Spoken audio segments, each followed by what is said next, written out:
Good morning, America. Welcome to Right Side Broadcasting Network Live as Speaker Johnson to hold a press conference 1 hour from now regarding the lockdown, where it stands as Democrats continue to cover up and lie regarding the Schumer shutdown. Now, Marcy McCarthy, a friend of the network, she is the CISA spokesperson, and breaking news has said as of yesterday, as America's cyber defense agency, CISA remains fully committed to safeguarding the nation's critical infrastructure.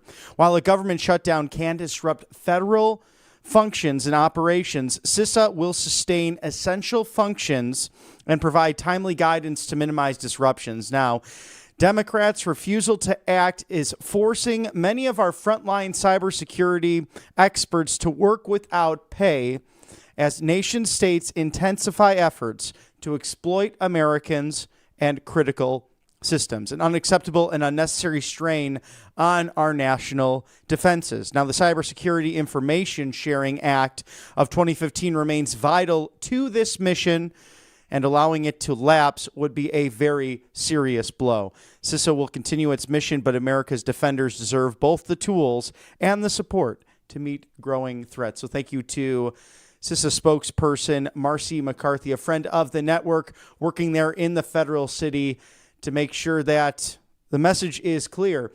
Our law enforcement, our uniformed military, these people who put their lives on the line, especially in cybersecurity and the new age of warfare, going without pay because Democrats would rather fill the coffers of illegal aliens who did not pay into Social Security, Medicare, Medicaid, and other health benefits. It's really unbelievable when you think about it, when the Republicans actually delivered a very clean CR. Well, it's a gorgeous, what is it now? A Thursday morning. My goodness, October 2nd. Welcome to Right Side Broadcasting Network once again. The sun is shining in the federal city over this lockdown. It is gorgeous here. A wonderful fall day in the loveliest village on the plains of Auburn, Alabama. We had the opportunity to speak with David Schroeder of Monetary Wealth in depth about how serious this is when you have shutdowns like we're experiencing, to $37 trillion of debt, regardless of who's in charge. And even with the use of tariffs and to bring down that debt, you really should consider gold and silver as a hedge against inflation and savings, or to pass down generational wealth, because paper money and inflation, they don't work on your side. And David, coming with his expertise, a very stark warning, one that I think you will not want to miss. Welcome back to RSBN Live. It's David Schroeder. He is quite the musician, but also an expert on this wealth, security, preservation. What can you do to fight $37 trillion of debt that's out there? And man, this video, FDIC's, the Systemic Resolution Advisory Committee, SRAC, I've actually never heard of them, but it has people like Donald Cohn of the Brookings Institute, Gary Cohn, who was in the first Trump administration. I'm surprised and shocked that they actually filmed themselves discussing what could be the end of paper money, specifically the American dollar. And I'm like, oh my goodness. I think if most people saw that, they'd be very shocked. And this FDIC system that is supposed to give us full faith in our wealth and our assets, it might just come tumbling down. Yes, it might. So yeah, the video that you're talking about, yes, I've seen that video. That video shows the FDIC board talking about what's called a bank bail-in. And, in Cyprus and in other countries over the years, what has happened when banks begin to fail, they need a way to either take the money from the government and make the depositors whole, or now in this case, they did what's called a bank bail-in, like in Cyprus, where they took a large chunk of the depositors' deposits. See, deposits are bank liabilities. Those are liabilities for the bank. That's money that they have to pay back to the depositors. And so this thing that is called a bank bail-in, if banks begin to fail, instead of the government bailing them out, now we, the depositors, lose a portion of our deposits as a way for the bank to make itself whole again. Wow, that's really something to watch. And I mean, it harkens back to our foundation of a country when the Democrat Party formed. It was against those New England Republicans who wanted to control and seize a centralized power early on in New England. You also had a situation of the Federalists and Anti-Federalists arguing this very point. But as of recent, under the Dodd-Frank Act that was signed by President Obama, perhaps some of the worst legislation that's ever been out there, this bail-in, as you were explaining, David, was finally introduced to the American people. For viewers at home, can you explain how a bail-in would be different from the taxpayer-funded bailouts of 2008 that we saw when then President George W. Bush admittedly abandoned his free enterprise principles to take care of the big ones like Fannie Mae, Freddie Mac becoming household names? And I think a lot of middle-class people thought, wow, I just lost all of my assets. Is the government really working on my behalf? All right. So the difference there between the two. So a bailout is where Congress steps up and says, okay, like with Lehman Brothers, okay, we're going to take X amount of dollars and we're going to give you what you've lost so that you can stay afloat, and depositors don't lose their money. Their investors don't lose their money. They don't lose their money on the mortgages and the money that they've lent out to people. They have been made whole by your and my tax dollar. Now, on the flip side, Barack Obama, you said it, he signed into law the Dodd-Frank Act. Under the FDIC resolution, they now can come into a bank and basically say, okay, we're going to take a portion of every depositor's deposits and we're going to turn that into equity. So now you own a piece of a failing bank. So let's say you've got $100,000 in your account. They take $30,000 and they do that from every depositor, whatever amount that percentage is.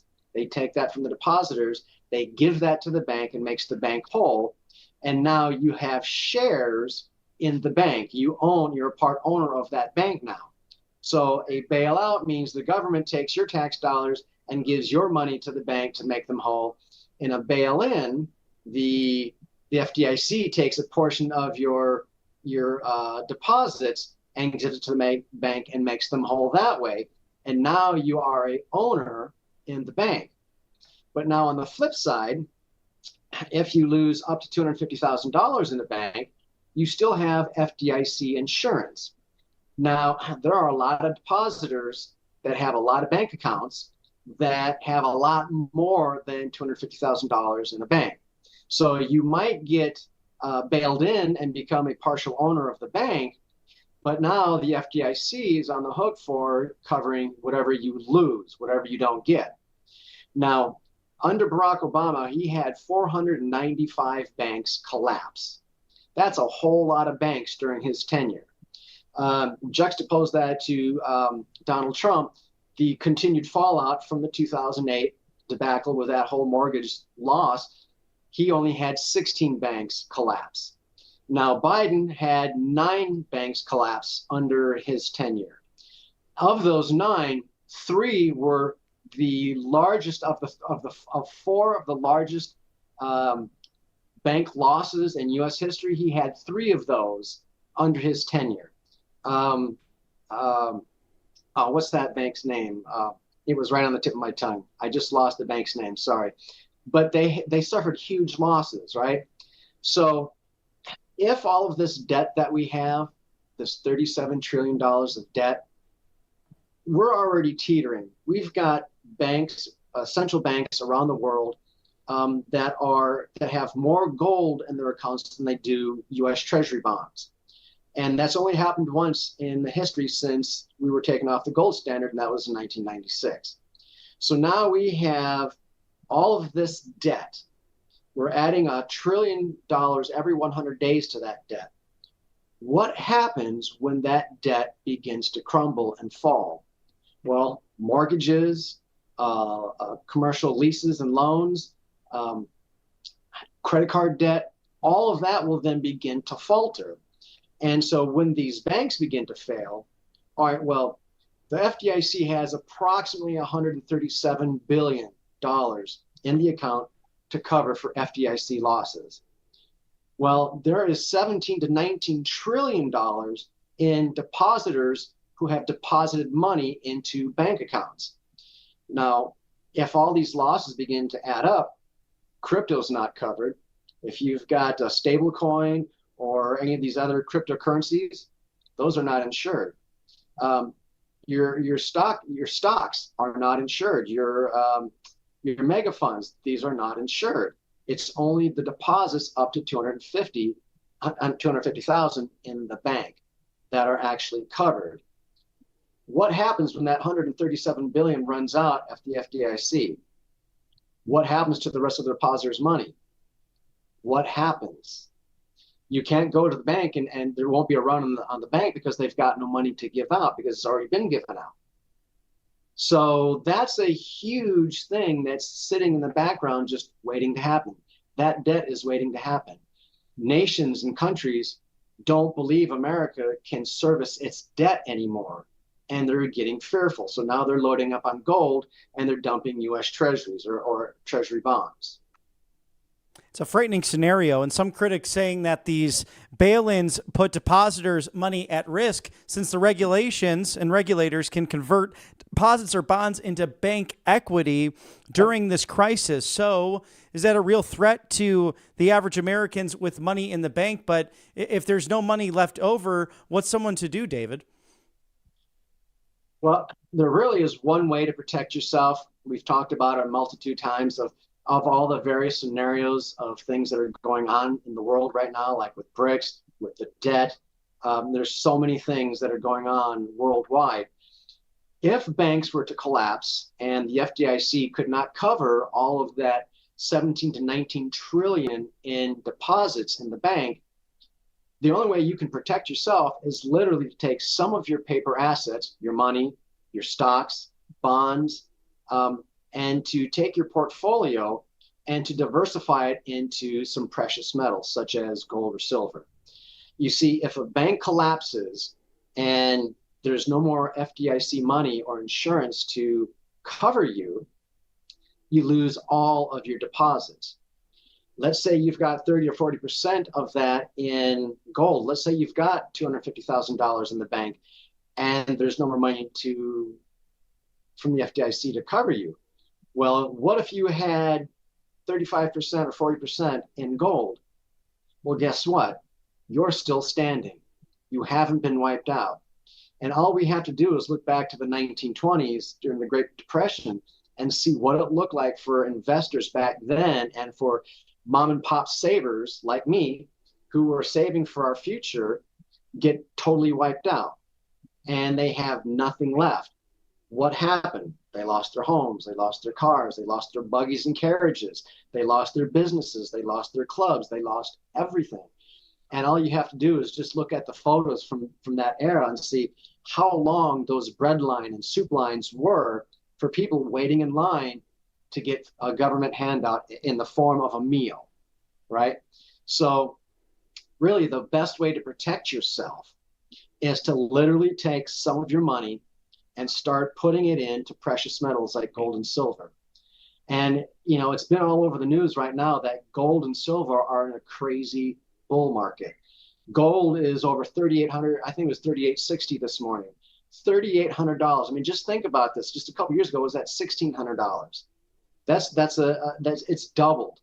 Silver has been hovering between $22 and $24 for well over a decade, if not 2 decades. And now look at it. It's $46 an ounce. Both of these metals are in a bull market. But here's the truth, Robert. Gold really is not going up in value. What you're seeing is the decline of the value of the dollar. You're seeing that the decline of the dollar cannot purchase as much as it used to be able to purchase. So really, gold isn't going up. It's the value of the dollar is going down. And we talked about it, a couple of weeks ago that Bank of America came out and said that the dollar is in a crisis on the verge of collapse. We've lost 10.7% of its value just since January 1st of 2025. So I'm not trying to paint a scary scenario. I'm just giving out the facts. This is what the world looks like for the United States of America right now. And President Trump has commented on this as early as this summer with the reduction of the value of the dollar. It can actually benefit the economy as a whole. Is there a way you can explain that for our viewers, that the United States can actually leverage itself in a better position for the middle class with a weak dollar?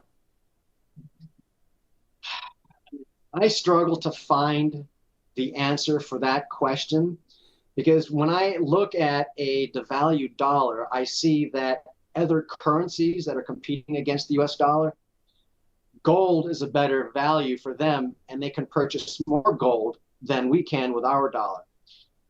A devalued dollar for me means loss in every, I'm not an economist, so I can't really go into great depth to answer that particular question. I know Trump says that a devalued dollar will be better for our economy in the short term, but I'm not looking in the short term. I'm looking at the long term. I look at $37 trillion of debt. We're going to hit, 38 here pretty soon. And I'm looking at my children. I've got 6 children, and then I've already got 2 grandchildren, and I'm looking at their future. What does their future look like? A devalued dollar just means that they're not going to be able to buy as much, and it's not going to go as far as it could if we had a powerfully valued dollar. So that's kind of how I look at that question. I don't see it being good for me, but, the economists might be able to answer that question in a better way. Now, if the bank failures are back in the headlines, as we've seen from this past year, even 2 major ones failing, what steps should everyday Americans take to financially secure their assets, specifically protecting their savings with precious metals like gold and silver, especially from monetary wealth? Right. So that's the answer right there. The answer is taking some of your paper assets, taking some of your cash, and literally start hoarding gold, start hoarding silver, palladium and platinum as well. Those are other metals that you can also use to protect yourself. So what gold does is it's a hedge, right? It's a protection mechanism that helps you to not lose everything. So, there's only been 2 banks this year. That's fantastic, but that's 2 banks too many.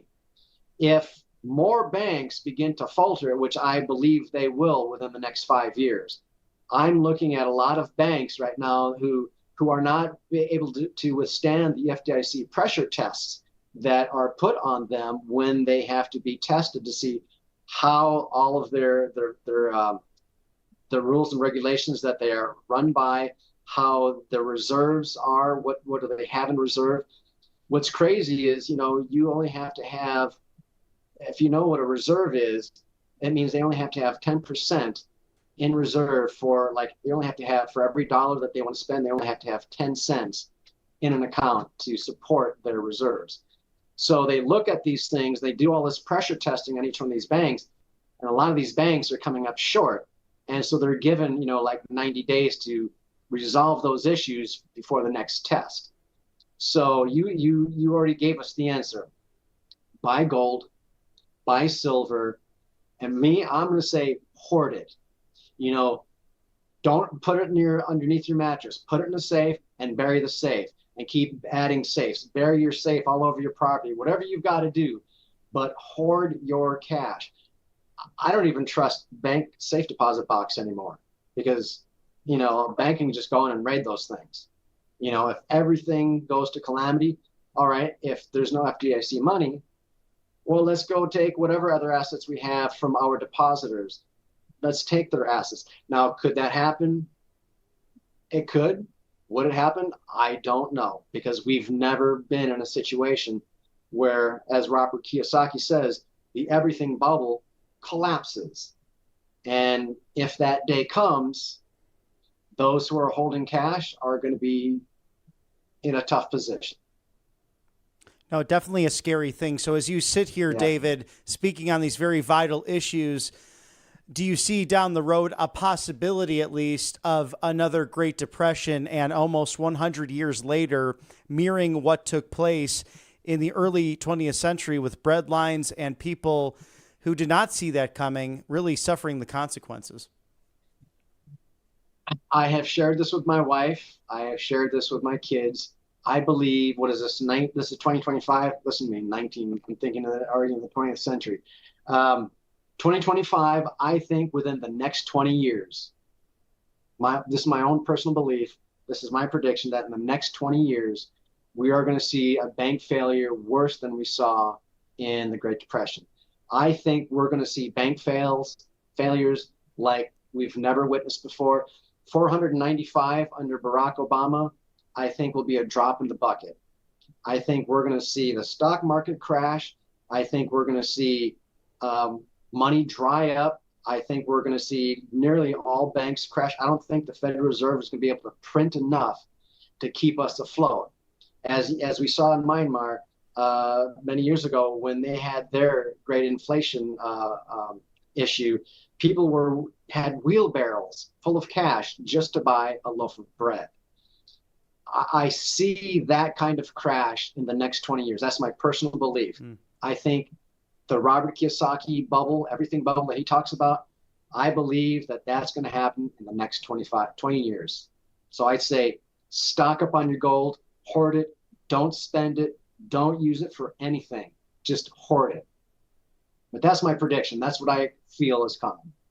And I think that's good advice, David, because watching this video from the FDIC and this SRAC committee talking about all this, it almost gives an eerie feeling from something like a James Bond film of yesteryear, of the big bad guys getting together to plot global control. And a lot of it is being talked about with a one world global currency, a digital currency. So it's not just crypto for us traders who are, having some fun on the side, diversifying our own assets. It's these individuals saying we will regulate all of it under one digital fold. And I mean, they're openly discussing it, filming themselves.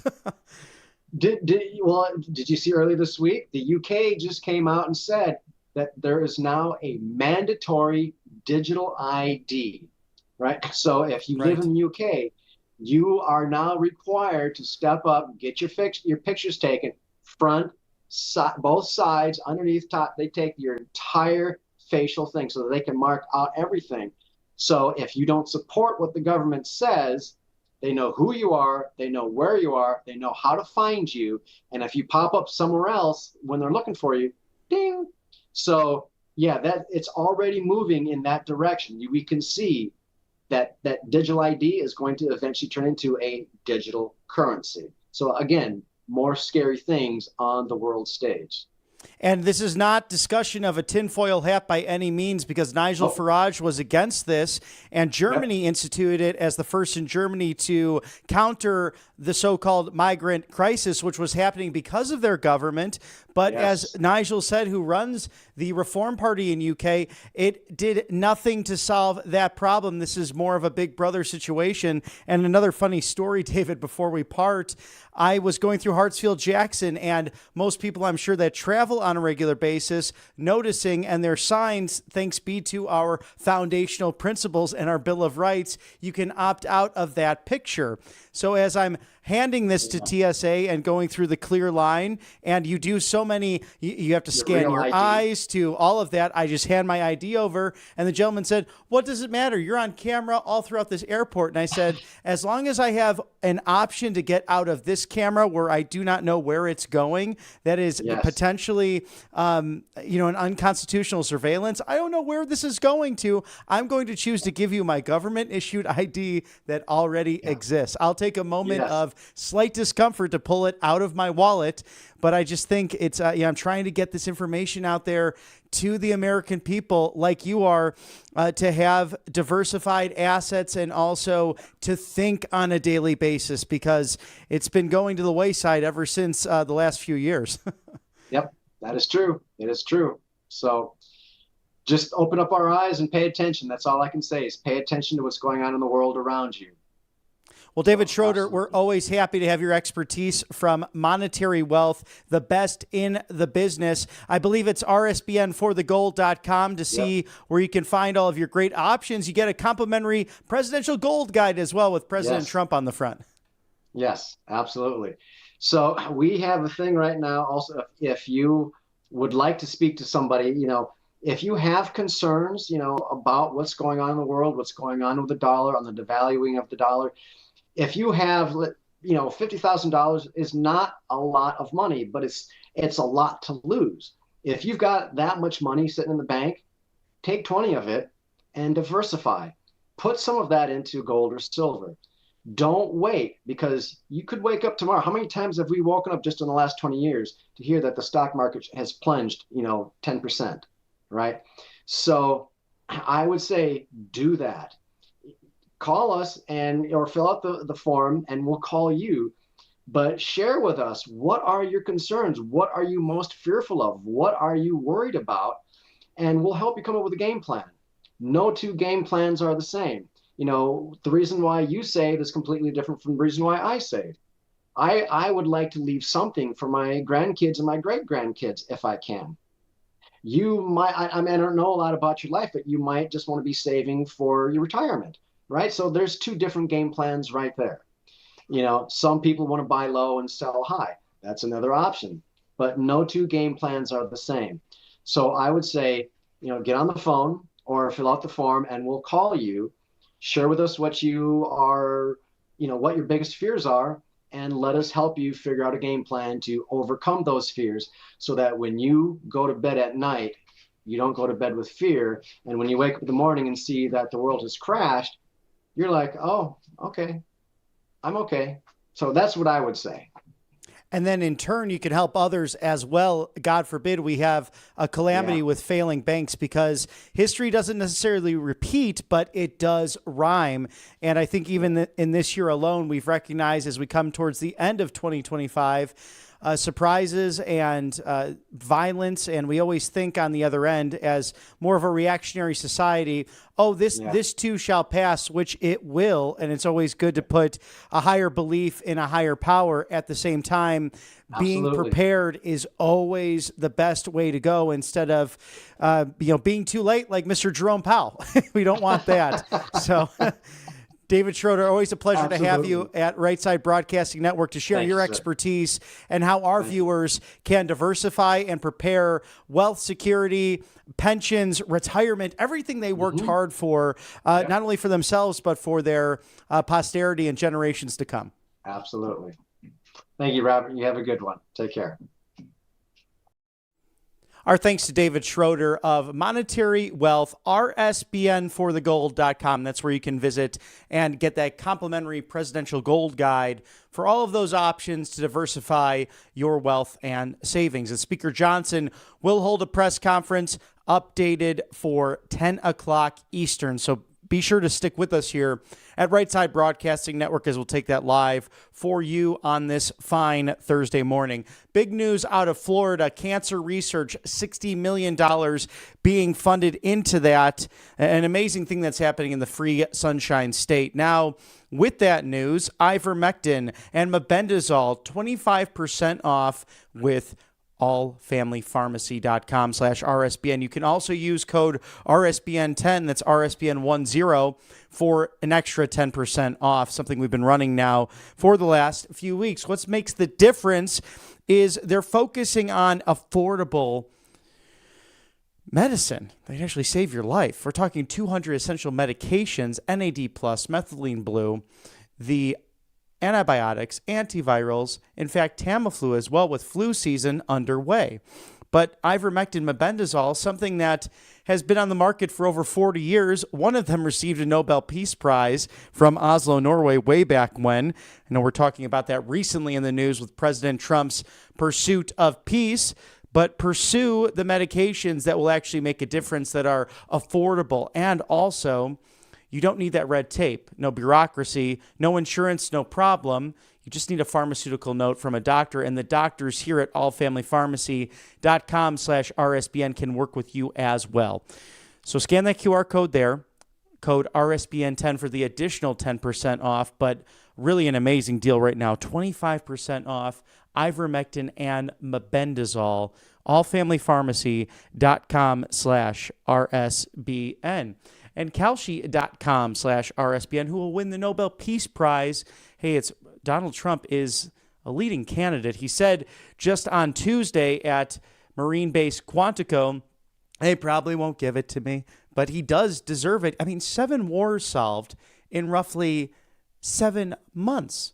I mean, this man has crushed it on the world stage as he continues to pursue that peace. We'll see what happens with Hamas if they respond to the American-Israeli proposal. Will Zelensky meet with Putin before January? We know that in August, President Trump visiting Anchorage, Alaska, and hosting President Putin on August 15th. With a star-studded viewership that afternoon to see if peace would be achieved right there in that moment. But we know that the Russian leader has walked back on some of his promises and really pummeled Kiev, Ukraine in the process after the Europeans meeting with President Trump and Mr. Zelensky at the White House the following Monday. So what will happen there? Trade and bet on all of those questions affecting the world and here at home domestically, including Major League Baseball playoffs. Wow, do we have a show in the wild card? Cleveland and Detroit going to a Game 3. Same with the Chicago Cubs and the San Diego Padres, all the way out to the Bronx Bombers, the New York Yankees, and the Red Sox, all going to Game 3 today. So you can trade on those games later on this afternoon and into the early evening at Kalshi.com/RSBN. Trade on anything. It's sports, music, culture, politics, right here at Right Side Broadcasting Network. Thank you for sponsoring us, Kalshi.com/RSBN, as we await the press conference with Speaker Johnson, House leadership. We saw them combined yesterday, House and Senate Republican leadership. Is there an opportunity now for a Doge 2.0? Now that some of the government is shut down, you might have an opportunity to find even more debris and more waste that is still within the halls of the federal city. We'll see what happens with all of that. As Republicans made clear yesterday from the Speaker's balcony on both sides of the Senate and the House that this is the Chuck Schumer shutdown. The House did their due diligence, even moderate Democrats coming over with Republicans to get the clean CR out of the House to fund an additional 7 weeks of this government. We saw the special guest yesterday, Vice President J.D. Vance, with Press Secretary Caroline Leavitt, detailing all of that and his willingness to go down to Capitol Hill and meet again with Senate leadership. And I mean, it's amazing to me because you had Governor J.B. Pritzker, I know Congresswoman Ramirez of the 3rd District of Illinois, saying that Republicans refuse to meet with Democrats, that President Trump, it's his lockdown, and that no meeting ever happened. Well, we have the footage, we have the pictures. We showed it yesterday of Hakeem Jeffries and Chuck Schumer picking out their favorite Trump 2028 hats from the gift shop. They were in the Oval Office. They walked out and they said no deal because they want to fund illegal aliens to the tune of your taxpayer money with around $1.5 trillion more dollars, even though we're $37 trillion in debt. I mean, it's the height of hypocrisy. So we had the opportunity to speak with Congressman John McGuire from the 5th District of Virginia, the beautiful Commonwealth that actually has a gubernatorial race coming up right around the bend in the first week of November. So we caught up with him regarding that and the other topics facing our country. Welcome to RSBN's Live Desk. It's Congressman John McGuire from the Commonwealth of Virginia. Really do appreciate your time, sir. As the government is currently shut down, do you see the ability as Vice President joining Caroline Leavitt's press conference at the White House, willing and able, ready to go over to Capitol Hill and talk to some of these Democrat leaders? Well, I'll tell you what, the message and the facts are on our side, so they've got to come on board. I don't think it's going to be a long period of time because the Democrats are getting beat up. You know, Democrats in a bipartisan effort in March in the House and the Senate voted for this clean CR. It went over to the Senate. You got to have 60 votes. That means we need 7 or 8 Democrats. But this time they're putting politics over the American people. And they're trying to use American taxpayer dollars for illegal aliens and things that have nothing to do with the CR. And I think the American public knows it. I think the Democrats are getting beat up. And I think they're going to give in about a week or so.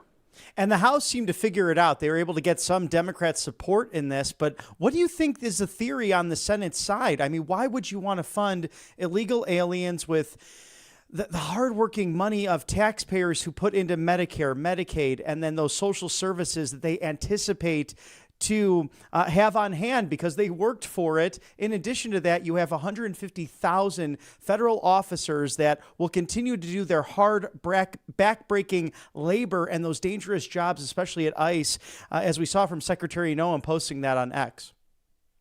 Well, I think it's nonsensical. It doesn't make sense. It's like Schumer and some of his folks are being held hostage by AOC and the squad, the more radical left-wing fringe.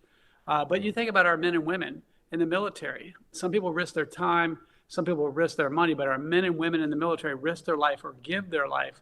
Today's their last paycheck. And then tomorrow is our National Guardsmen will get their last paycheck until we open up the government again. So we're just asking for 7 weeks to continue the budget process. And it's a clean CR. They voted for it before. And now, again, they're playing politics over we the people. And you, sir, also bravely served in our military. What do you think about the meeting this week, President Trump and Secretary of War Pete Hegseth calling on top leaders from around the world to come to Marine Base Quantico in your home Commonwealth of Virginia to address the warrior ethos and really reclaiming common sense in our military ranks? Well, as a veteran, as a Navy SEAL, my SEAL brothers and I have been talking about it. We're excited that we're going to focus on being a war fighter, the warrior ethos. I mean, think about it. They're worried about gender experiments, gender surgeries, putting men and girls' bathrooms. We should be focused on being lethal, and a return to lethality makes sense. And also to put all the generals in one room, that's a great idea as a leader, so that no one can say, well, I didn't really understand your intentions. He brought them all in. They all got the instructions at the same time. And I thought it was great when he said, if something I said hurt your feelings, you're welcome to resign. Yes, a very key highlight of that speech. And now we've had also a big week of news on the front of the reduction in costs for medical and prescription diagnoses. So looking at all of that, do you anticipate legislation to come further from right to try and the favored nation status, something that President Trump has put through in executive orders? Well, I think that some of those things are going to happen, but it just is another example. The world has been taking advantage of Americans. I mean, it's crazy. 0 countries would come to the table for negotiating trade deficits. President Trump gets reelected. Now over 200 countries are coming to the table. And for the first time in a decade, we're starting to see surpluses each month. So, I mean, I think it's great. President Trump really is making America great again, making our military great again, making our healthcare, our, MAHA, making everything great again. And it's just what an honor to be able to serve in Congress as a freshman with President Trump. Yes, a golden era, and people like yourself who are focused on that warrior ethos, and you have a clear timeline. I mean, Navy SEALs are some of the most organized individuals in the history of time, and that's what you anticipate from a Congress that has really kicked the can down the road. And we could see that back in 2006, because when the last time there was this major peace proposal by the Israelis towards the Gaza government structure of the Palestinians and Hamas looked at that and said, you know what, no peace, we're going to fire even more rockets. That ultimately led to October 7th, 2 years ago. This peace proposal is extraordinary from President Trump and Prime Minister Benjamin Netanyahu. What do you expect over the course of the next few hours? Will Hamas finally lay down the weapons and live for peace, as most of the Middle East, because of the Abraham Accords, seem to be going in that direction? Well, that's a great question. You remember in President Trump's first term, every president in my lifetime said they wanted a peace treaty in the Middle East, but they got 0. President Trump got 2. He's already settled 7 conflicts in his second term. That's why I co-sponsored a bill to recommend him for the Nobel Peace Prize. However, I spent the first week of August in Israel, and I went into the West Bank, Gaza, all that, And I got to see videos from these Hamas terrorists. They shot teenage boys, girls in the back and laughed while they did it. They cut off body parts, played soccer with them, and laughed while they did it. And when they did that, the majority of the people, or at least a lot of them in Gaza, also celebrated that. So these folks have been raised on hate. And I think I'd just be very shocked if we can negotiate with the people in Gaza. And if we did, I don't know if it would be in good faith. But I do believe President Trump is an incredible leader. He is the art of the deal. So I'm supporting his efforts. He's done more than anybody I've ever seen. We pray for the peace of Israel. And Congressman, can you share down the pipeline here any legislation that you're looking towards as the government, God willing, reopens over the course of the next 7 weeks to really tackle before the Thanksgiving and Christmas holidays? In addition to that, 2026 really full steam ahead, and especially within the Southeast. But Virginia, the Commonwealth, has a governor's election coming up. How do you see Republicans faring over the course of the next few weeks into the 2026 midterms? Well, I think the messaging is definitely on our side. I mean, it seems like issues that are 80% Americans are behind, the Democrats go for the 20%, such as open borders. 80% of Americans want to have a secure border. Democrats go for open borders. Whether you're a Democrat or Republican or independent, whatever you are, we all want to live, work, and raise our family in peace. But the Democrats seem to think that police are bad, criminals are good, and no one cares about the victims. And you can see that where it's like a revolving door. Like the guy that killed that young girl from Ukraine on the train, 14 times released from jail. I mean, it's just nonsensical. In our district, we have a 33-year-old illegal criminal alien released from jail 4 times, raped a 14-year-old girl. And so I think whether you're a Democrat, Republican, or independent, we all want to be safe. And so you have a choice in November. Do you want law and order or chaos? And Winsome Sears for governor, I'm asking everybody to get 10 friends, to vote for her. If you want to live, work, and raise your family in peace, you got to vote Republican. As far as policies and legislation, I'm working on legislation to help get young people to own a house. It used to be 20% of house ownership was under age 32. Right now, it's about 1%. So what are some incentives that we can do?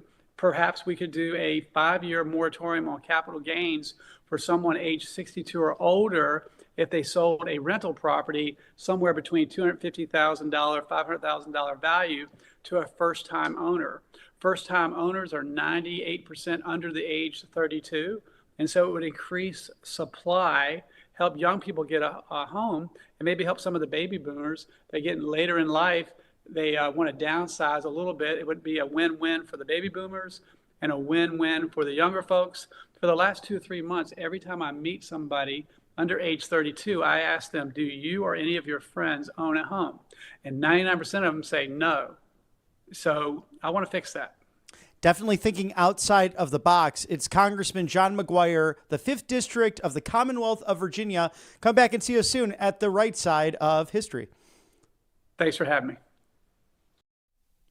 And our thanks to Congressman John McGuire, once again out of the 5th District of the Commonwealth of Virginia. He is a freshman congressman, but man, he has hit the ground running in order to help make America great again. As we await Speaker Johnson to hold a press conference at the top of the hour, thank you to Monetary Wealth. It's security, it's preservation.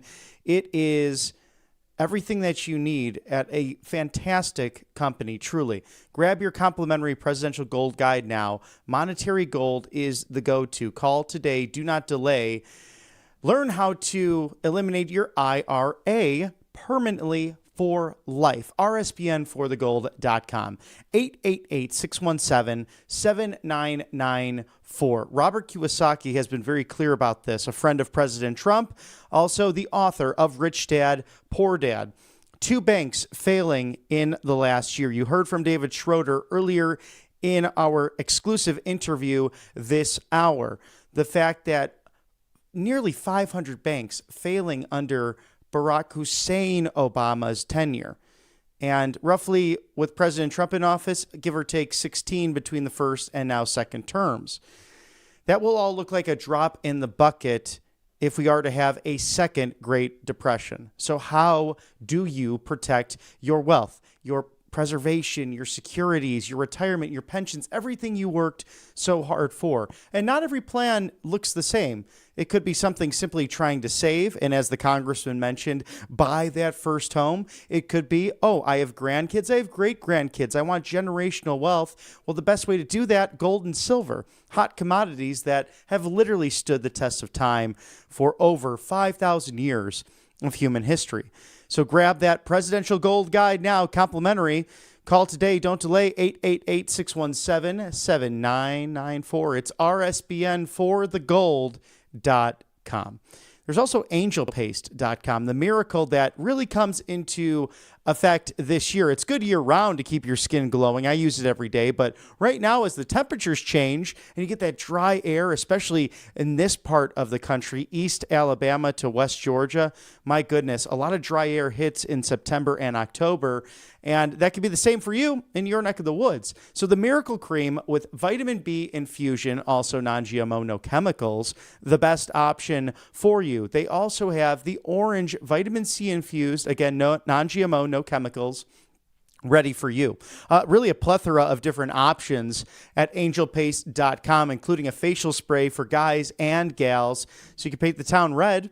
It is a Christian-owned company. They hire veterans as well, and you can experience this miracle that is angelpaste.com. They are in Spring, Texas, right off the Gulf of America. Lovely place to live in this great country of ours. Angelpaste.com. I use it every day. You should too. Check them out right now as we are awaiting Speaker Johnson to see the updates on this very important time with a shutdown, brought to you by none other than the Palestinian senator from New York City, Chuck Schumer, and his comrade, Hakeem Jeffries. Does it not seem like the Democrat Party turning into a regional party? California and New York, they really dominate. Well, that sliver that is Illinois in the Midwest, but throughout the country, it's common sense, it's MAGA principles, it's a big tent approach, bringing so many people into this Republican fold. And President Trump speaking on this on Truth Social, the fact that this is really the opportunity now, I think cut three, Mr. Producer, that Republicans can actually look into more debris and waste as a result of all of this nonsense and their shutdown. So they have a way of shooting themselves in the foot. Republicans must use this opportunity of Democrat forced closure to clear out deadwood, waste, fraud, the abuse we've seen for so long. And as President Trump said, billions of dollars can be saved, make America great again. So we'll see if there are any updates regarding just that, because with something that is not ideal, we don't want this shutdown. We don't want our uniformed officers, our military, not able to be paid in this time when they're working so hard, doing very dangerous jobs to protect the homeland.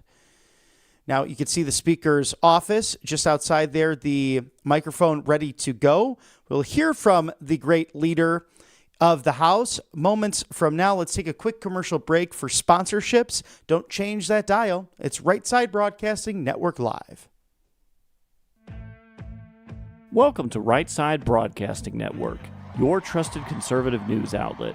At RSBN, we deliver the truth when the mainstream media falls short. Since 2015, we've proudly broadcasted every single one of President Trump's iconic MAGA rallies, bringing you the excitement and energy live before anyone else. By watching RSBN, you get an unfiltered front row view of the action on the ground. We interview the crowds to give a voice to millions of Americans just like you. We show you President Trump's speeches in their entirety, free from interruptions and censorship. We cover the stories that matter to you with the integrity and passion you deserve. Thank you for choosing RSBN as your home for America First News. Together, we stand strong, united, and informed.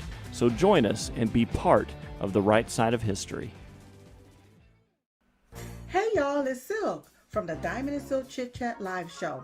Look, don't forget to check me out right here on RSBN Network. Be sure to watch the show on Right Side Broadcasting Network, and I want you to support Right Side Broadcasting Network. Yes, it's imperative that you do so, okay?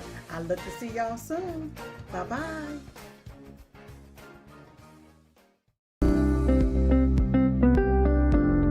allfamilypharmacy.com/RSBN. You can scan that QR code now, RSBN10. That is the code, easy to remember, for 10% off. This is ivermectin, hydrochloroquine, antibiotics that will save you and yours from bacterial and viral infections, NAD+, and much, much more. 200 essential medications and emergency medical kits, the meds you trust delivered to your door. Now, the fact is, Democrats have shut down the government over free health care for illegal aliens. And this, according to the White House, Democrats and their fake news allies want you to believe that it's a lie that Democrats shut down the government over free health care for illegal aliens, except that's exactly what happened. The proof is in the pudding. And as Vice President J.D. Vance said, it's not something that we made up. It's not a talking point. It's in the text of the bill that they initially gave us to reopen the government. As the White House makes clear in a new memo, Democrats' unserious proposal takes extraordinary efforts to accommodate illegal aliens over the strengthening of citizens and Americans' health care. So it's amazing how they continue to put other people before their own constituents. Now, here's what you need to know. The fact is, Democrats' proposal would result in nearly $200 billion spent on health care for illegal immigrants and other non-citizens over the course of the next decade, enough to fund the entire children's health insurance program. Democrats' proposal would once again allow these improperly granted asylum and parole under Biden's open border scheme to receive Medicaid. Democrats' proposal would also require Medicaid to pay more for emergency care provided to illegal aliens than it does for American patients who are disabled, elderly, or even children. Democrats' proposal would allow California to continue exploiting a loophole to fund Medicaid for illegal aliens. Democrats also have this proposal that would reinstate a special Obamacare study for non-citizens for which low-income American citizens are not eligible. Let that sink in for a moment. As the Democrats' proposal would repeal a generational $50 billion investment in rural health care. And Democrats' proposal would take away health savings accounts away from 10 million American citizens. And yet they pontificate. It's almost like they live in an alternate universe. But you don't have to. And you can combat the tap water with a great new tool at covepure.com/RSBN. You can see it there in the video. It's as large or as small as your coffee machine right on the kitchen counter. Easy to use. covepure.com/RSBN. $200 off this reverse osmosis system. Drink pure, live pure. We know that fluoride, pesticides, agricultural runoff, even hormone-disrupting blockers like birth control, all found in tap water. And how do we know that? Well, water treatment facilities don't get everything out of the water. And JAMA Pediatrics doing a study that children and students drinking out of tap water on a regular basis can lose up to 2 points, if not more, of their IQ. Something rather frightening. So let me tell you about Clearwater Technology. They are the leading technology that works directly in covepure.com/RSBN to protect what matters most, removing the fluoride, pesticides, agricultural runoff, and yes, hormone-disrupting blockers like birth control, because again, the body does not absorb everything that is ingested. It goes through the toilet and through the filtration system, but again, it's not as efficient as this Clearwater technology. Exclusive with covepure.com. Utah, Florida, also legislating that fluoride needs to be taken out of the water and all of the chemicals that are in there. So someone like a Secretary Kennedy, who has fought for clean air and clean water for his entire career, taking on big government, taking on the big corporations, can really pat himself on the back, because with Health and Human Services seeking to make America healthy again, this company is doing just that. covepure.com/RSBN. Scan that QR code right now and get the $200 off. A great deal today. Now, let me ask you something. How much time do you spend every single day on a web browser? How much time do you spend clicking around online, whether it's searching, doing banking, typing endless tabs? It's a lot. I mean, I could show you, I'm not on the laptop a lot, but I always keep all those tabs up to make sure on what I'm working on stays intact. Of course, you got to save as you go on, but it gets a little bit messy. There's a new AI web browser that's out there called Comet. Get started at pplx.ai/RSBN. pplx.ai/RSBN. Comet is a new AI-powered browser from Perplexity.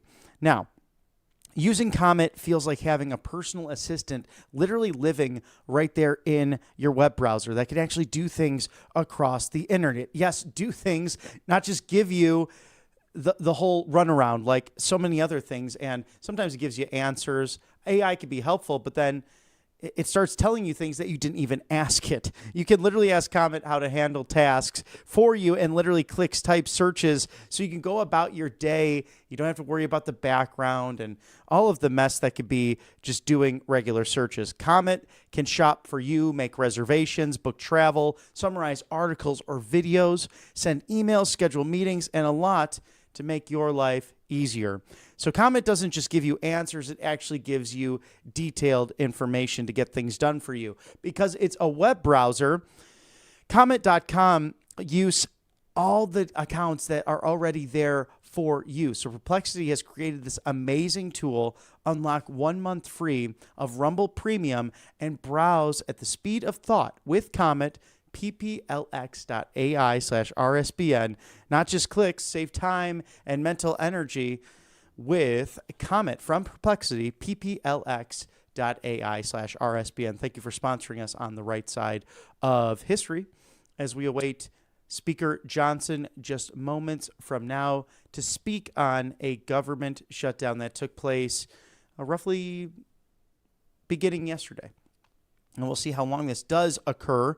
We know that Congressman Dan Muser of Pennsylvania, the great Commonwealth, he has withheld pay. He has asked the financial officers of the House of Representatives to withhold his pay because he said, if police officers and military aren't getting paid, I'm not getting paid.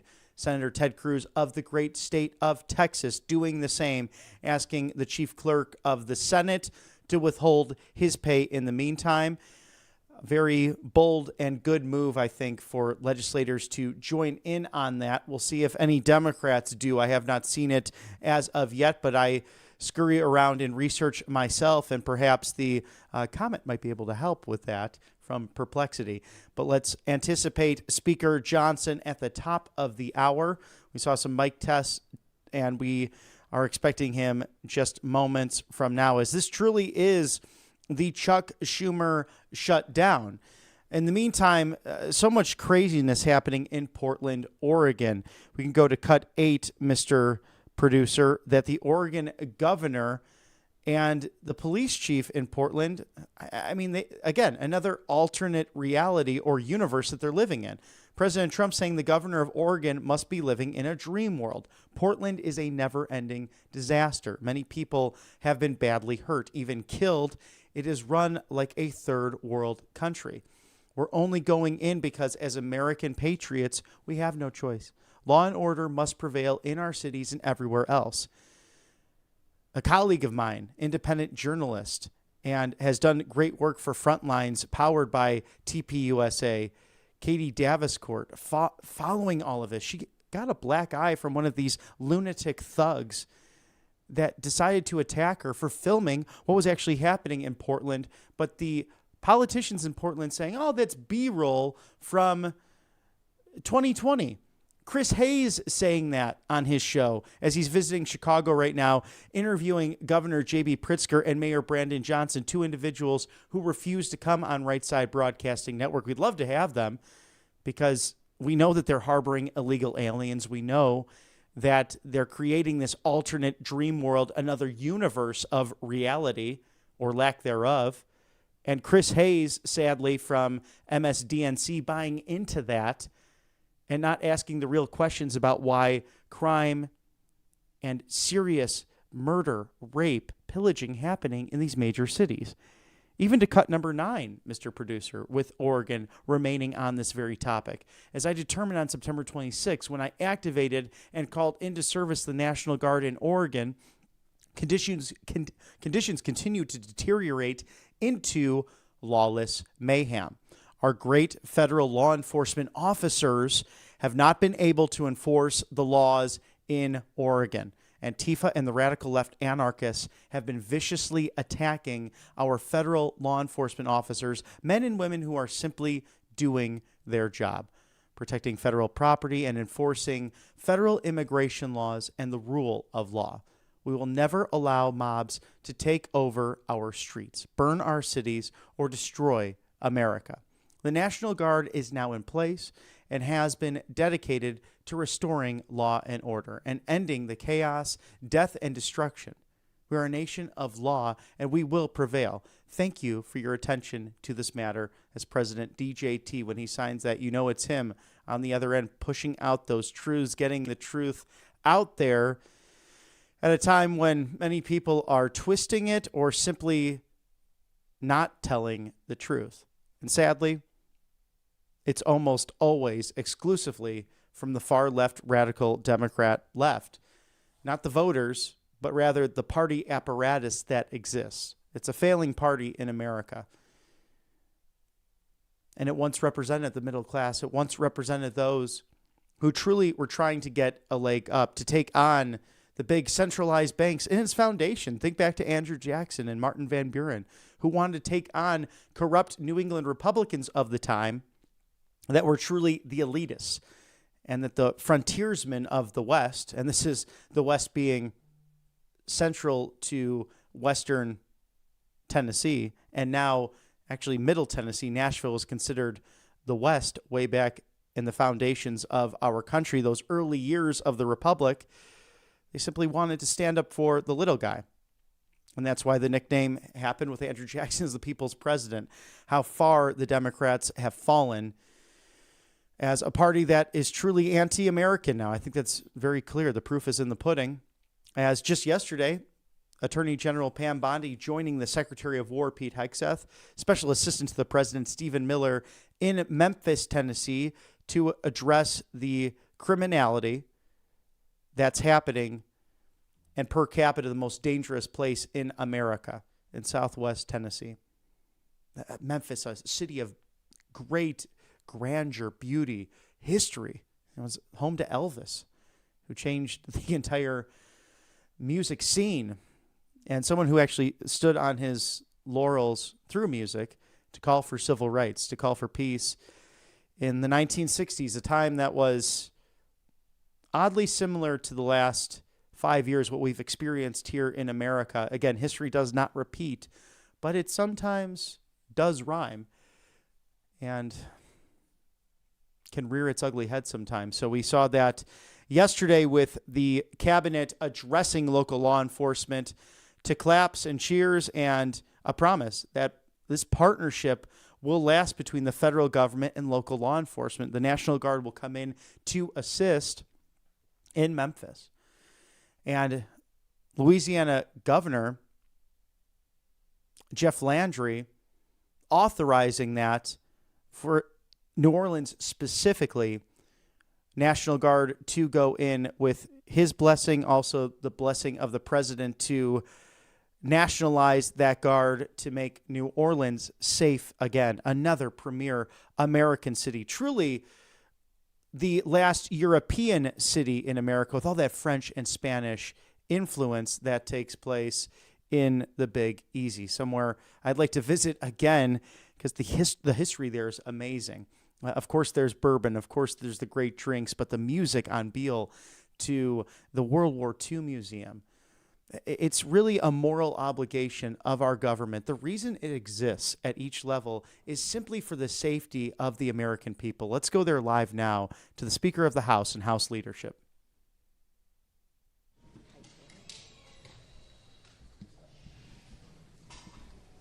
Coming.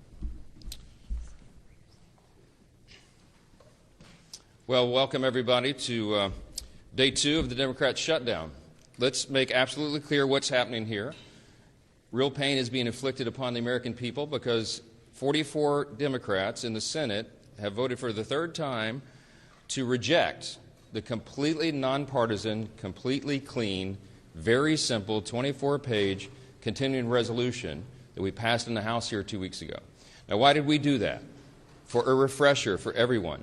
We have been working very hard, this leadership team, to get Congress working again. Congress has not done the appropriations process appropriately for many years now. And so we have forced the muscle memory back. Our appropriators have done a great job in bipartisan fashion, by the way. And they've worked very hard and passed 12 separate appropriations bills through the committee as is supposed to be done. We passed 3 of those off the House floor. The Senate did its work. For the first time in years, the Senate passed 3 appropriations bills off the floor. Those bills don't match up exactly. So the way the system works, everybody remembers from civics, is that when the 2 chambers have bills that don't align perfectly, you put together a conference committee. That's been done. All of that work's been done very deliberately, very carefully, and as good stewards of taxpayer resources. The problem is we ran out of time because the end of the fiscal year is September 30th. So we did the logical, simple, good faith thing. Instead of loading up a continuing resolution to keep the lights on, to keep the government open so this process can continue, instead of loading it up with poison pills or gimmicks or tricks, we sent over a very simple continuing resolution that every single Democrat in the Senate has voted for in the past, just to keep the government open for the people, so that we could get to November 21st, 7 weeks, to allow more time for this process to play out. That is what happened. Now, the Democrats did something they've never done before. Chuck Schumer has led them all to vote against it. Everybody's been discussing this for the last few days. Why in the world would Chuck Schumer do a 180-degree turn? Because he said passionately, as recently as March of this year, on the same instrument, the same CR, that it would be reckless and irresponsible and dangerous to close down the federal government. Why did Chuck Schumer change his tune? Everybody knows that now. He's trying to avoid a challenge from his left flank in his next Senate re-election campaign. And he wants to avoid the scrutiny that he received for doing the right thing back in March because the far left and the base really went crazy on poor Chuck Schumer. And so he changed his tune. And now they're trying to pretend it's about something completely different. They have made a decision that they would rather give taxpayer-funded benefits to illegal aliens than to keep the doors open for the American people, to keep vital services, veteran services, health care and nutrition for women, infants, and children. They would rather not pay the troops and TSA agents and Border Patrol agents. They would rather stop services of FEMA in the middle of a hurricane season than to do the right thing for partisan political purposes. It is selfish, it is reprehensible, and it is exactly the opposite of what they have all said themselves in their own words very passionately every day until now. We've been playing the greatest hits loop here on a video right outside the Speaker's office for days. You've all seen it. Make them answer for that. Don't ask the Republicans what we should be doing or what we should be negotiating. I don't have anything to negotiate. I sent them in good faith exactly what they had voted for before. We did not put any Republican provisions in that, and we tried to make this very simple, in good faith, so the appropriations process of the people can continue. Now, there's been a lot of talk about, they say that we're making this up, this illegal aliens receiving taxpayer benefits. It's a talking point, they said. I want to remind you of a couple of key facts. Everybody can remember, I think, back to 2020. In the presidential debate for all the candidates on the Democrat side, you might remember famously they were asked the question, raise your hand, they said on the stage, if you believe that illegal aliens should receive health care paid for by American taxpayers. Every single one of them raised their hand, to great applause in the audience from the Democrats who were there. Those hands included Joe Biden and Kamala Harris. Now, what did they do? Did they follow through on that promise? Yeah, they absolutely did. Joe Biden used executive orders, and he expanded benefits, health care, to illegal aliens in his 4-year term. That was an outrageous violation of the existing federal law and of the principles of good stewardship. Those resources are not meant for people who break the law and come into our country. They're meant for U.S. citizens. And so they watered down these health programs. It was terribly dangerous. So we got the majority. President Trump has returned to the Oval Office with a mandate of 75 million Americans, this big popular vote win. The House Republicans received our largest popular vote total in the history of this institution. Republicans went immediately to work. And we passed the one big beautiful bill, the Working Families Tax Cut. and we fulfilled all the promises that we made. One of the key promises that we made, because you all know that the open border was probably the #1 issue in the election cycle, was that we would end that madness. We would cut off resources, hard-earned taxpayer dollars by American citizens not going to reward people for breaking our law and coming over the border. And we did that. The one big, beautiful bill, the Working Families Tax Cut, included a huge provision. A big chunk of that bill was the health provisions. Now, why are we saying that they want to return and restore taxpayer-funded benefits to illegal aliens? Because that's exactly what they did. When they rejected the clean CR that we sent over, the Senate Democrats, Chuck Schumer, filed a counter-proposal. Now, what was in that counter-proposal? You can see it for yourselves. In fact, if you're watching at home, go to my website right now, speaker.gov. Go to the press releases tab, and you'll see it. It's listed right there. Just click on it. I'd like you to turn in your hymnals to page 57, okay? Section 2141. It is there in black letter. They filed this. This is not a talking point. This is what they proposed. They wanted to add, instead of the clean CR that keeps the government open for 7 more weeks to allow us to finish the work, they proposed a wild list of partisan priorities.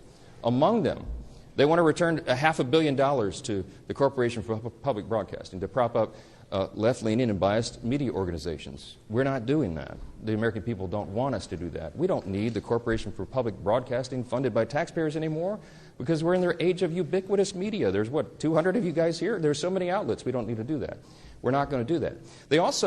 They wanted to cut, in the Democrats' counter-proposal, I want you to read it for yourself, speaker.gov. Go there and check it out.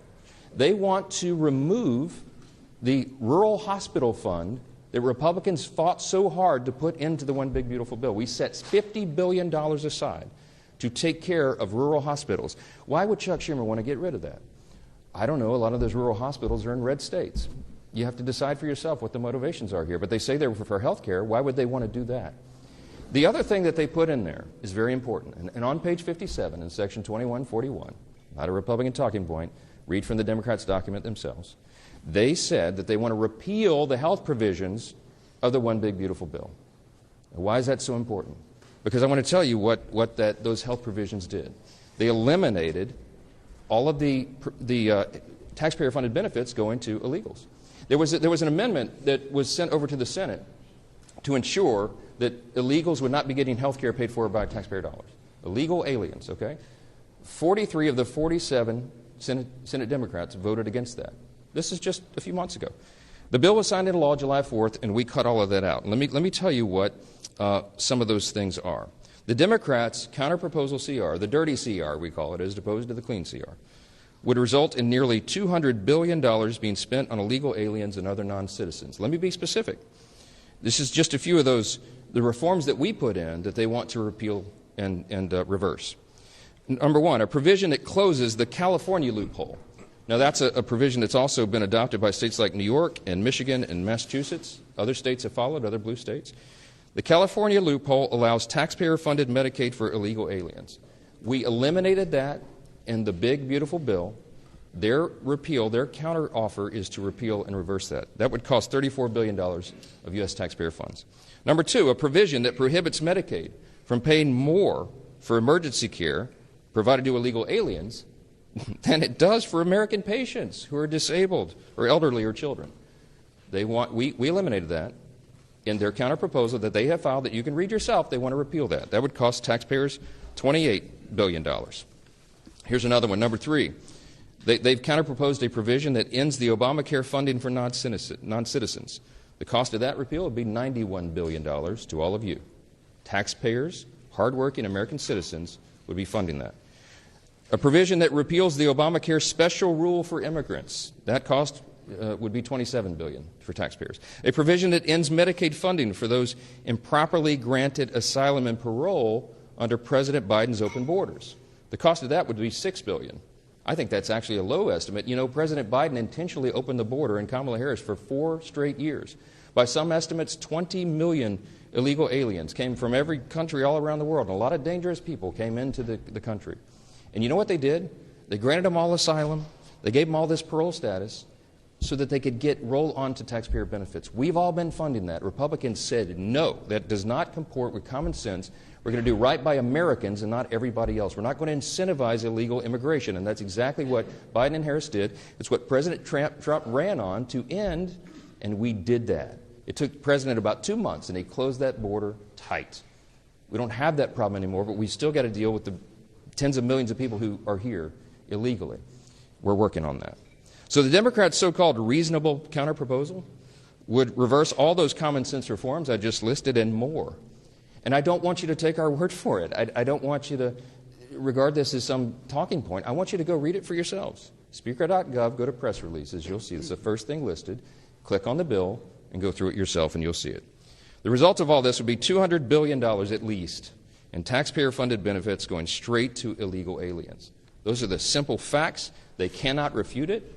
We have been making the rounds in all the media and every mainstream media outlet that we can get to over the last few days, and no one can challenge the facts that are on the paper.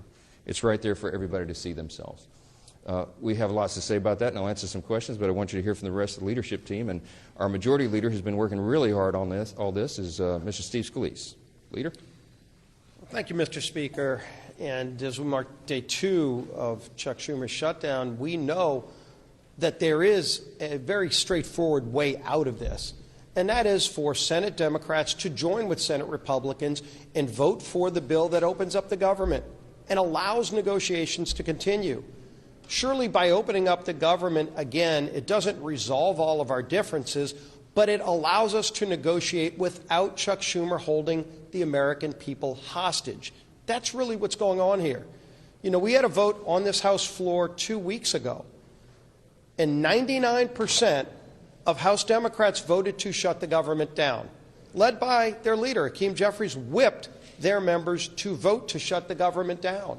And so they're running around this town right now doing podcasts and trying to be commentators. They're doing everything but being legislators. When they had an opportunity to actually govern, House Democrats voted to shut the government down. And now that the government shut down, they're trying to blame somebody else for what they did. They voted to do this. They can get bailed out by Senate Democrats. The bill is still sitting over in the Senate. And so rather than trying to figure out who to assign blame to, what they should do is go over to the Senate, talk to their Senate Democrat counterparts and say, Senate Democrats, Chuck Schumer, open up the government again. And then let's have a negotiation over our differences. President Trump, you saw Vice President Vance as well saying, we will negotiate, but not while you're holding hostages of the American people. There are real differences we can negotiate. You know, they want to talk about all the Obamacare increases in premiums that they caused families. Obamacare is the health care law of the land, and it's leading to higher premiums for families. There are a lot of conversations that people can have about how to fix those problems. Throwing hundreds of billions of new taxpayer dollars to things like funding illegal alien health care is not the answer to that problem. And it surely is not the reason for Democrats to be shutting down the government. And yet that's what they're doing. Some of their own leaders have confirmed that's why they're shutting down the government. And it's unacceptable to most American people who just want the government to work for them and deserve that. And we had a vote on the House floor. You can go look at that vote and see that over 99% of Democrats voted to shut the government down.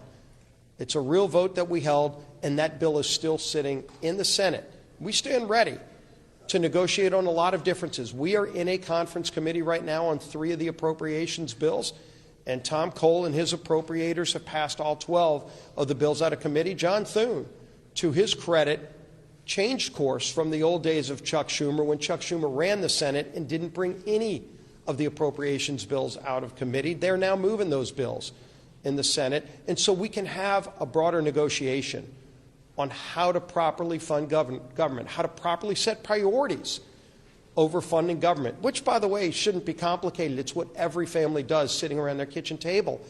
They figure out how to properly budget their households. Businesses do this all the time. A small business, whether it's good times or bad, has to sit down and figure out how to make the budget work. Washington needs to do the same thing. And that means House Democrats and Senate Democrats need to stop holding temper tantrums, stop making $1.5 trillion demands for illegal alien funding, and vote to open up the government, release the hostages, and let's go get back to a negotiation over what the priorities of this country really should be. President Trump has proven he's ready to negotiate again. He brought all the leaders to the White House just a few days ago. He stands ready to resolve this, but the ball's in Chuck Schumer's hands right now. He has chosen to shut down the government, and he can't articulate any real reason except that they want to take things like $50 billion away from rural hospitals to fund health care for illegals. And the Speaker laid it out incredibly clearly. It's not some hypothetical. Chuck Schumer filed an alternative government funding bill, and it includes getting rid of all the verifications on things like making sure illegals can't get those taxpayer-funded benefits. They want illegals to get free health care benefits, and they're willing to shut the government down to do it. That's not where the country is. It's surely not why we should be here right now. But we stand ready to work. We've done our job in the House. It's time for the Senate to do their job and end this madness. Keeping our members tied together, united, focused on what we need to do is our whip. Tom Emmer.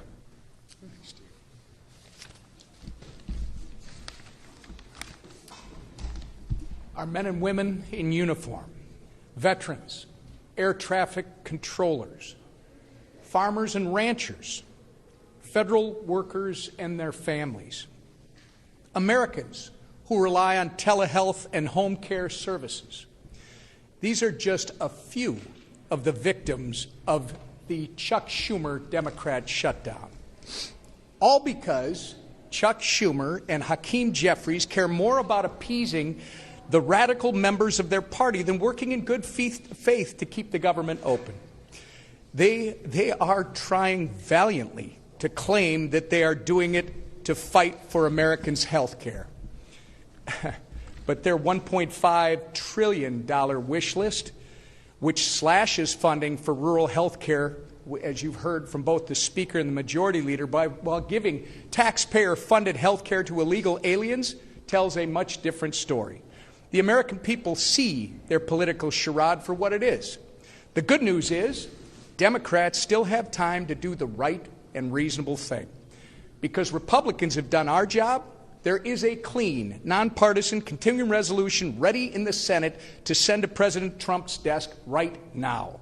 The question is, how long? How long will Democrats hold the American people hostage to play their political games? I hope they come to their senses soon. Until then, we're going to force them to go on the record about their self-inflicted shutdown every single day. And the consequences will be theirs to own, and only theirs. With that, I'll turn it over to our conference chair, Lisa McClain.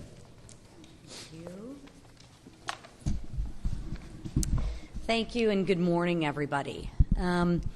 Listen, this is really simple. There is a way to open the government today. Pass the clean Republican CR bill that we already passed. I mean, it's really, really simple. That's it. Just pass it, right? Goodness, Democrats have done this 13 times before, right? The same bill, 13 times before. It's really, really simple. So what's the problem now? Ask yourself, what's the problem now? Democrats want to make their most radical followers happy. They're pandering to the radical Democratic arm of their party. And you know what? They want to spend your money to do that. They want to spend your money on government benefits to illegals. Your money. Where does that $1.5 trillion come from? It comes from your pockets. And you're going to give it to illegals. Nobody wants that, except the Democrats. They're going to spend your money on a climate crusade, and they're going to spend your money on radical media outlets. Gang, this is your money. It comes out of your pockets that you work very, very hard for. And more than $1 trillion they want to spend on their radical Democratic goodies. What's more, they want to make you pay for that, all while gutting historic investments in rural health care, which is really interesting, right? What's their talking point now? Oh, healthcare, right? Then ask them, why would you gut $50 billion if you care so much about healthcare from the rural healthcare? Right? Because they don't have any facts. All they have is talking points, right? And they can't remember what they're talking about, right? They're talking out of both sides of their mouth. They want to take $50 billion away from rural health care. Gee, I wonder why. And since they didn't get any of those things on a silver platter, they want to throw a fit, a tantrum, and they want to shut the government down. And guess who pays the price for that? Real Americans do. So I ask Democrats, are you okay with this? Are you okay with mothers on WIC unable to get milk for their children? Answer that question, Democrats, because with your no vote, you are voting for mothers on WIC not to be able to feed their children. Are you okay with that? Ask them that when you talk to them. Right? And ask the Democrats, are you okay with soldiers wondering how they're going to make ends meet when they aren't getting paid? That's their vote when they vote for the clean CR, when they have a no vote on the clean CR. They are voting, Democrats are voting, to make sure that troops aren't getting paid. Ask them if they're okay with that. And ask them if they're okay with delaying home purchases for families and benefits of veterans. Right? Enough. Enough. Stop the hijacking of our government. Stop the political games. That's why the leadership team behind me put a clean CR on the table. We didn't play any political games. We didn't add a bunch of our wish lists, a bunch of our pet projects to the CR. No. We said enough with the games. Let's put the exact same CR on the table that the Democrats voted for 13 times. And you know what they said? They said no. So if the Democrats really care about the American people, pass the clean CR, stop hijacking the American people, and stop pandering to the progressive, radical arm of their base. Thank you. Right here. Yeah. Yeah. Does the president have the constitutional authority, just because of a shutdown, to lay off thousands of federal government workers or withhold funding for congressionally approved projects that are already in? Yeah, he does. Okay, this is the way the system works. This is Chuck Schumer's decision is to hand, as I said on a couple interviews yesterday, the keys to the kingdom to the president. All right, he has put himself in that situation. And it's completely unnecessary. The president takes no pleasure in this. The president did not want a shutdown. I'm telling you this from my own testimony. I was in the Oval Office. He pleaded with Chuck Schumer and Hakeem Jeffries to do the right thing. Keep the government open. We'll talk about all these other issues later because that's how the process works.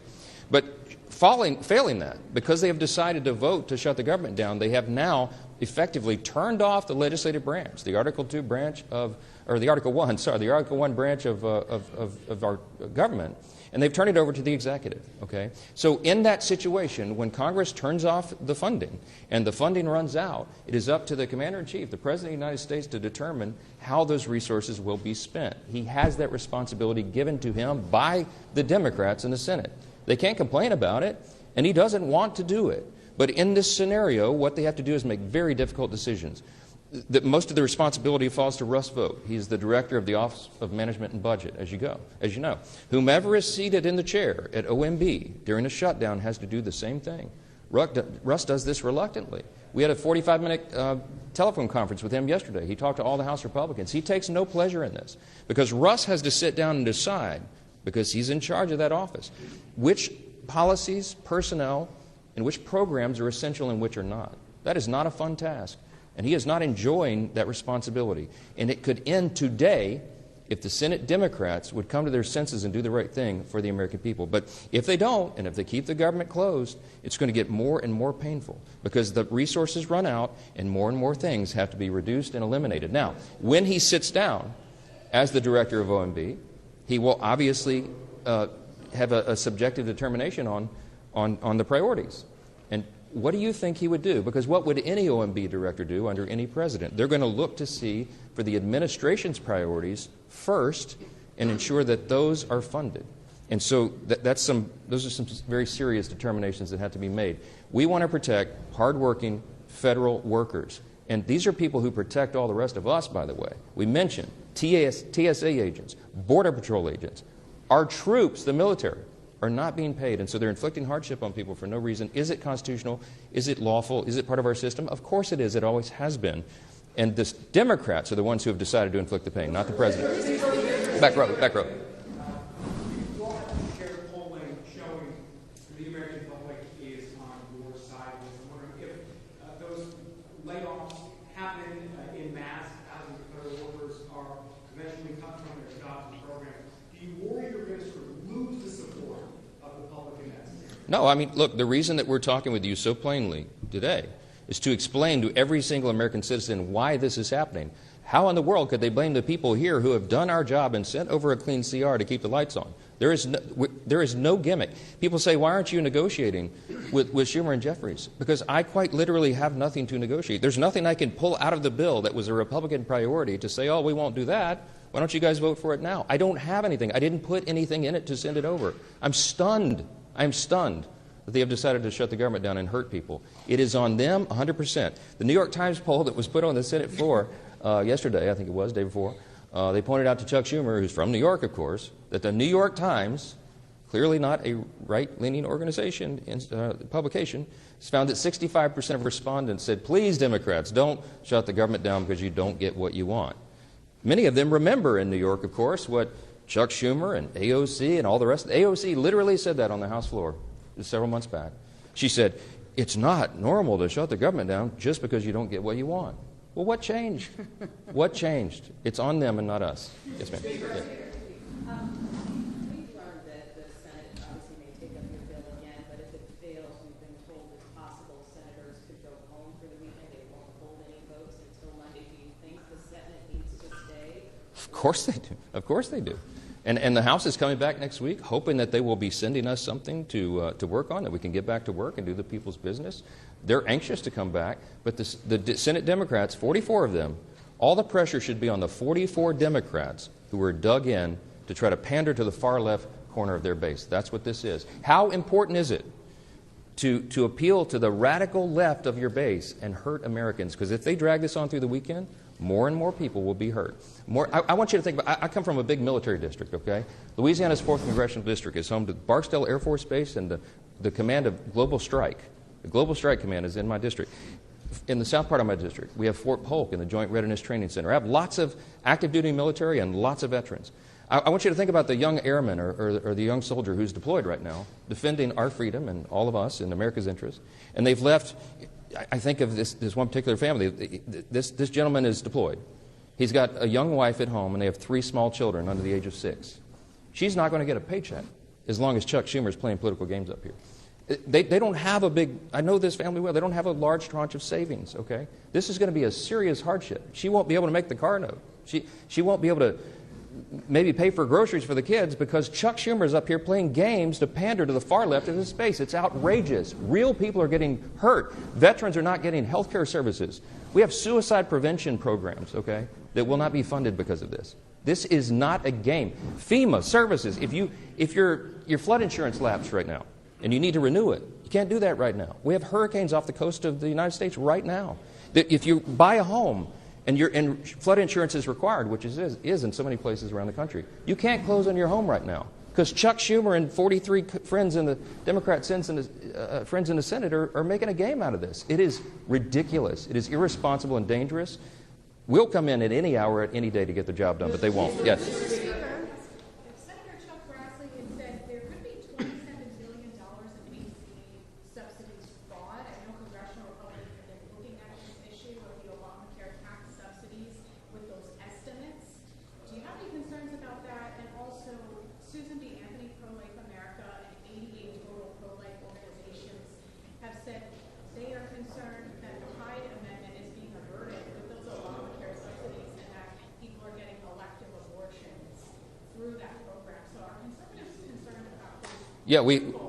Conservatives are very concerned about the subsidies. Not only that, but they're subsidizing not American citizens, they're subsidizing insurance companies with that, which has driven premiums up. It's got lots of problems, okay? I was in the Oval Office with the President, with Leader Thune, Leader Jeffries, and Leader Schumer a few days ago. And Leader Thune rightfully said to Chuck Schumer, that is a red herring in this, and you all know it. That isn't the subsidies that you're referring to don't expire until December 31st. We're at the end of September. You're trying to take a December policy issue and insert it into this discussion about whether we're going to keep government operating for the people.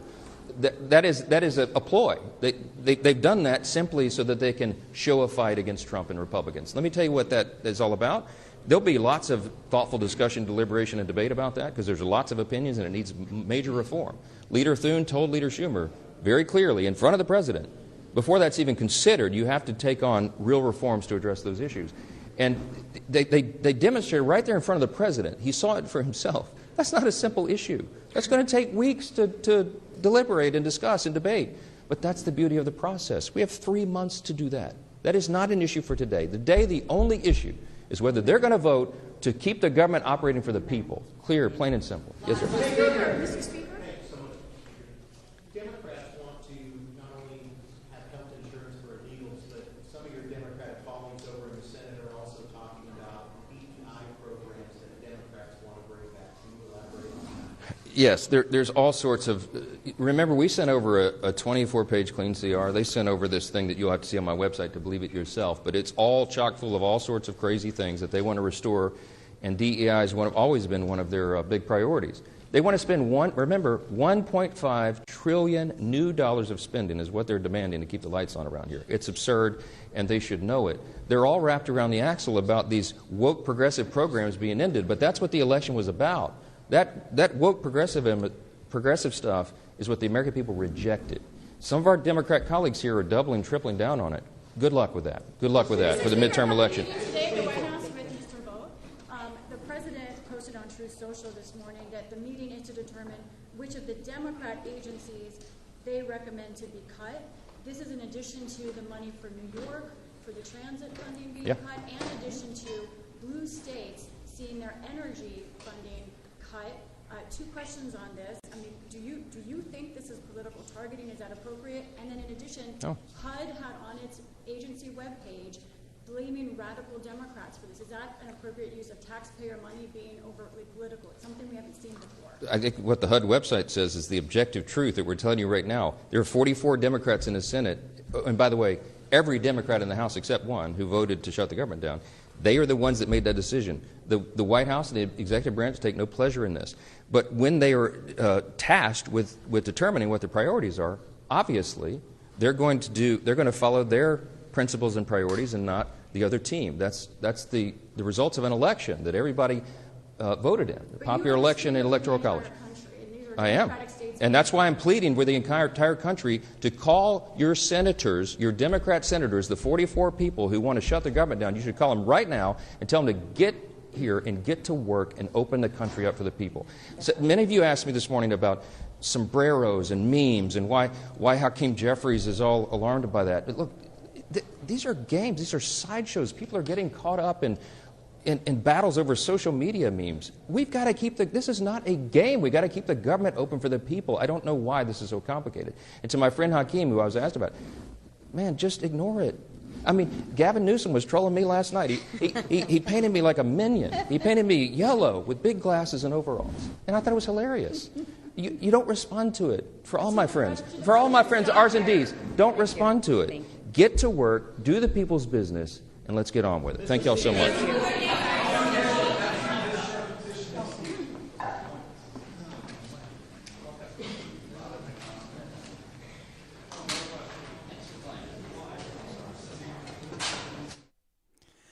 Mike Johnson truly is and will go down as one of the finest House speakers in American history. A man of humility, a man of straightforwardness, a great communicator, a man who did not seek the job, but rather really chosen by the body of his peers. And I cannot echo even further or truly have the words to enhance what he stated there along with House leadership. this has real consequences, especially for those in the military, especially in Louisiana's 4th District, filled with military personnel, veterans, and strategic bases, including the family he spoke of. Think about that for a moment, that people are not going to get that paycheck when the spouse is deployed, and simple things like groceries to car repairs now become extreme burdens because Palestinian Senator Chuck Schumer continues to play games. And as he said, grow a thick skin. If it's too hot, get out of the kitchen. It's American politics. And memes, it's meant for fun. That's why the far left is not fun, and they're not funny, because they can't take a joke. At the same time, stop playing games with the American people and get back to work.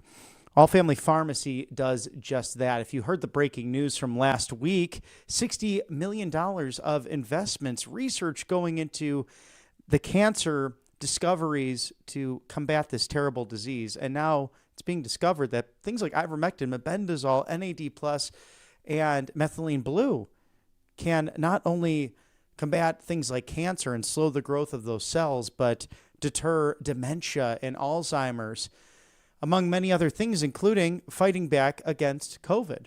So why not research right now? Scan that QR code for RSBN 10, code RSBN 10. That's RSBN 10, 10% off.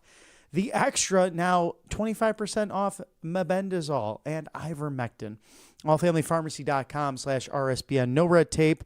They just care about you, the American people. They are great patriots, doctors, nurses, pharmacists, committed to the health of this great nation. If you don't have insurance, no worries. Just good, life-saving medications, affordable for once.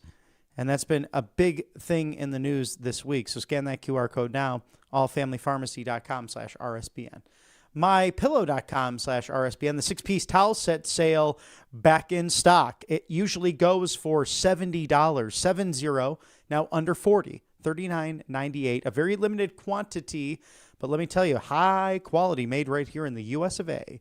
800-836-7566. Call today. Do not delay. Support Mr. Mike Lindell and Right Side Broadcasting Network by shopping for over 2,000 products at mypillow.com/RSBN.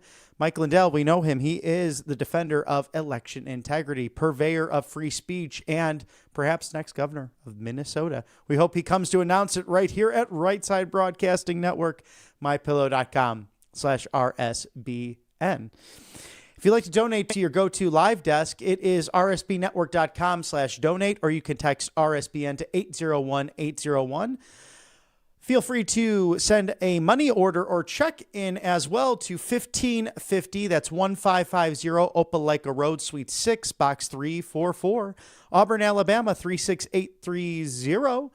1550 Opelika Road, Suite 6, Box 344. The loveliest village on the plains, Auburn, Alabama 36830. Again, rsbnetwork.com/donate, or text RSBN to 801-801, and do not change the dial, because we have live playback of Caroline Leavitt, the superstar, the press secretary at the White House, giving a press gaggle to those just off of Pebble Beach. Let's see what Caroline had to say moments ago.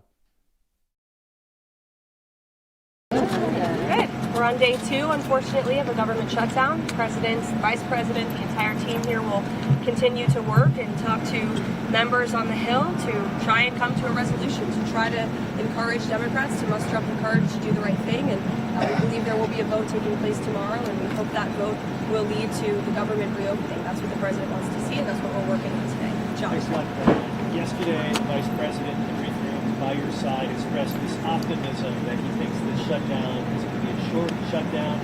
Do you share that optimism? Does the president share that optimism? I do. I think we all, that's our hope, and that's our expectation. We know, Democrats know, they are doing the wrong thing by shutting the government down. You can see it when they're answering questions. You can hear it in their voice. There is zero good reason for them to vote to shut the government down right now.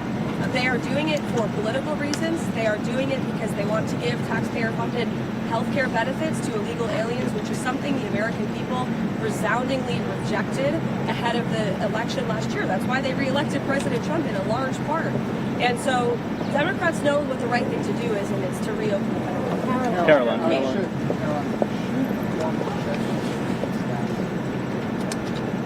I'm sorry?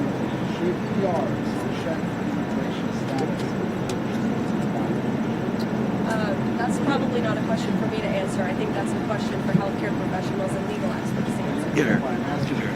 Her hand is in the way.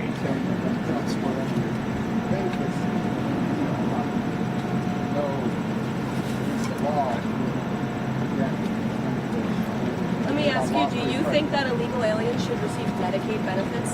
Medicaid benefits that go to the most vulnerable people in our country. That Medicaid benefits that were designed to help low-income families and Americans in our country. And what the Biden administration did, Gabe, is they allowed tens of millions of illegal aliens from all over the world to come into our country, yes, and they paroled them into the system. And you cover immigration, and you know well, it was a complete abuse of our immigration system. And they slapped a Band-Aid on these illegals. They called it temporary protective status. And then they allowed those illegals from all over the world to get free benefits. And you know who would like free benefits? Hardworking Americans who work their butts off every day, who are living paycheck to paycheck because of the Biden-induced inflation crisis. And there were higher wait times at hospitals under the Biden administration. We saw these illegals committing crimes all over our country, and they're getting things for free. That is fundamentally unfair, and this administration is not going to support it. Should ERs, if a person comes in with a stroke or a bullet wound or is bleeding out, should they ask for immigration status before treating that person? Gabe, I don't speak for emergency rooms across the country. I speak for the President of the United States, and that's what he believes on this policy. Nancy. Follow up on that. If there is this one provision in the Democratic proposal that the White House disagrees with, what's to stop you from negotiating over other provisions where there may be some common ground? We haven't wanted to negotiate. We just want to keep the government open. That's been the Republican and the Trump White House position since the very beginning. We wanted to pass a clean continuing resolution, we still do, to keep the government open, and then we can negotiate on all of these policy matters. It's the Democrats who injected partisan politics into keeping the government and the business of the American people open. Republicans do this when they're in the minority too. They see an opportunity to gain some leverage and have a negotiation. Why is it okay if Republicans do it but not when Democrats? Democrats have voted for the clean continuing resolution that Republicans introduced 13 times in the past. 13 times. They voted for it as recently as March. And now all of a sudden they are shutting the government down, and they are holding our country hostage over a partisan political matter that the vast majority of the country disagrees with. And they know it's so unpopular that they're now running away from it. I saw some senators on television this morning saying, we don't want to give health care benefits to illegal aliens. Yes, you do. Roll the tape. You can see time and time again, Democrats have supported that. They've voted for it, and they did it under Joe Biden. And we stopped it. The president stopped it with the passage of the One Big Beautiful Bill. And now they want to undo the president's very popular policy to ensure that taxpayer-funded health care benefits only go to tax-paying, law-abiding American citizens. Can you give us an estimate on the amount of federal workers that the Trump administration wants to fire during the government shutdown? Are we talking hundreds? Are we talking thousands? Look, it's likely going to be in the thousands. It's a very good question, and that's something that the Office of Management and Budget and the entire team at the White House here, again, is unfortunately having to work on today. These discussions and these conversations, these meetings would not be happening if the Democrats had voted to keep the government open. Steve, go ahead. Look, I'll let the president speak on that. As you know, he has made it very clear he wants this war to end, but he has also said if both sides aren't serious about ending the war, the United States of America will continue to sell weapons to NATO, and NATO can use those weapons however they want with respect to Ukraine. Caroline, the president said today he's meeting with the budget chief, Russ Vought, to talk about which Democrat agencies he recommends be cut. What agencies are on the table for that conversation? Those conversations are taking place today. I won't prejudge them. I won't get ahead of them. Even anything that's potentially considered right now. When he says Democrat agencies, what is he referring to in the federal government? Look, we're going to look at agencies that don't align with the administration's values, that we feel are a waste of the taxpayer dollar. And look, unfortunately, these conversations are happening because we don't have any money coming into the federal government right now. And so the president wants to be a good steward of the American taxpayer dollar. dollar during a time when our balance sheet is looking very grim because the Democrats chose to shut the government down. The compact with higher education sent out to 9 universities. What are you trying to achieve with this? And if you could just clarify, is this offering preferential access, or if these universities don't sign it, funds will be pulled? I think that's a determination for our policy team to make. But this letter went out to multiple universities, as you know, and it's really a sign of encouragement for them to work alongside the administration to do what's right for their students in terms of ensuring free speech, in terms of preventing some of the anti-Semitic and illegal behavior that we saw ravaging our college campuses last year. Steve, I heard you had another foreign policy question. Yes. So the president made it very clear he wants to hear back from them very soon. I will leave it to the president or the Secretary of State to speak on that. But we expect and we hope that Hamas will accept the plan that was proposed by Special Envoy Witkoff. It's a good plan, and as you know, it's been applauded by leaders all over the world. We'll see you guys later. Thank you.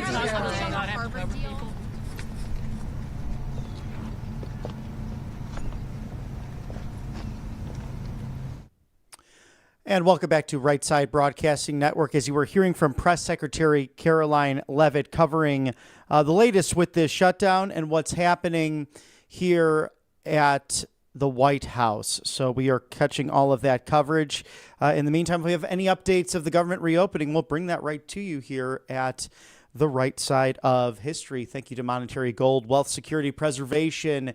It's about your retirement, your pensions, everything you worked hard for, and paper money kapoof, could go flying by the wayside and disappear with all this inflation, $37 trillion of national debt. And regardless of who's in office, really you need to diversify. The best way to do that is with gold and silver. Grab that complimentary presidential gold guide with the 45th and 47th President of the United States on the front.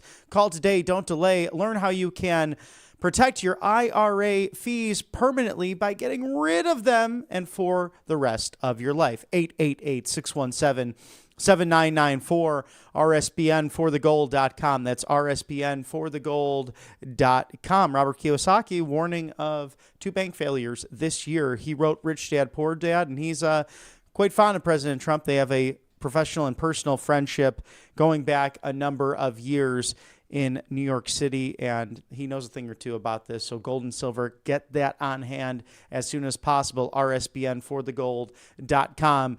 We hope that you'll watch some baseball this afternoon into the early evening with some wild card action moving into Game 3, Cleveland, Detroit, also Chicago, San Diego to New York and Boston. Who will win the Nobel Peace Prize as well? President Trump solving 7 wars in 7 months. Will President Zelensky meet with President Putin before January? All of these questions, from geopolitical international strife to domestic questions, baseball, who will win the World Series, to who will make the biggest splash at the Kennedy Center honors with those great recipients right around the holidays. President Trump to host that event. You can literally trade on anything. It's Kalshi.com/RSBN. So go make those bets, those trades today, especially before this afternoon and the games that will take place later on this evening. Kalshi.com/RSBN. Thank you for sponsoring us on the right side of history. And did you know that $60 million of cancer research going into the free sunshine state of Florida? And that matters because ivermectin mebendazole now 25% off with the additional code RSBN10 for that extra 10% off. Scan the QR code there now. There's no hustle and bustle and red tape bureaucracy with the online go-to pharmacy. allfamilypharmacy.com/RSBN. Simply doctors and nurses, pharmaceutical experts who are taking on big pharma, who want you to have life-saving medication in an easy amount of time right to your door, affordable, no insurance, no issue, just a pharmaceutical note to obtain these life-saving meds. In fact, over 200 of them, and emergency medical kits that you could take on the road with you. So very convenient. Stock that medicine cabinet up now. We're in the middle of flu season, even though the change of temperature is so lovely, but still you have to watch out for the colds, the sniffles, and the fevers. COVID, as well as strains of flu this time of year.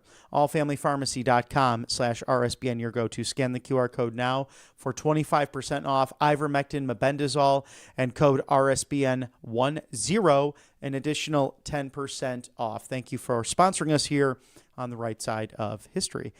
As we're just shy from the 11 o'clock hour on the East Coast, 8 o'clock on the West Coast, welcome to your go-to live desk as President Trump would like to see the government open. We'll see what happens with all of that as the Democrats have played games with the American government. Now, global support for President Trump's bold vision for peace in Gaza, a big headliner this very week. And according to the White House, President Trump groundbreaking plan for peace in Gaza, along with the Israeli government, has galvanized a chorus of international praise as the potential pivotal turning point after years of devastating war. Now hailed as a game changer by nations across continents, President Trump's comprehensive framework emphasizes an urgent and end to the hostilities, the full liberation of all hostages, sustained humanitarian relief, also Gaza's transformation into a beacon of prosperity. The visionary plan laid out by both President Trump and Prime Minister Bibi Netanyahu has been embraced by key leaders from the Arab world to the West. A joint statement by foreign ministers of Qatar, Jordan, UAE, Indonesia, Pakistan, Turkey, Saudi Arabia, and Egypt stating just this. The foreign ministers of the state of Qatar, the Kingdom of Jordan, the United Arab Emirates, the Republic of Indonesia, the Islamic Republic of Pakistan, the Republic of Turkey, the Kingdom of Saudi Arabia, and the Arab Republic of Egypt welcome President Donald John Trump's strong leadership and his sincere efforts to end the war in Gaza and assert their confidence in his ability to find a path to peace. They emphasize the importance of the partnership with the United States in securing peace in the region. Now, along these lines, the ministers welcome the announcement by President Trump regarding his proposal to end the war, rebuild Gaza, prevent the displacement of the Palestinian people, and advance a comprehensive peace plan, as well as his announcement that he will not allow the annexation of the West Bank. The ministers affirm their readiness to engage positively and constructively with the United States and the parties toward finalizing the agreement and ensuring its implementation in a manner that ensures peace, security, and stability for the peoples of the region. So that's most important given the fact that they're in proximity and so close to where the action is happening.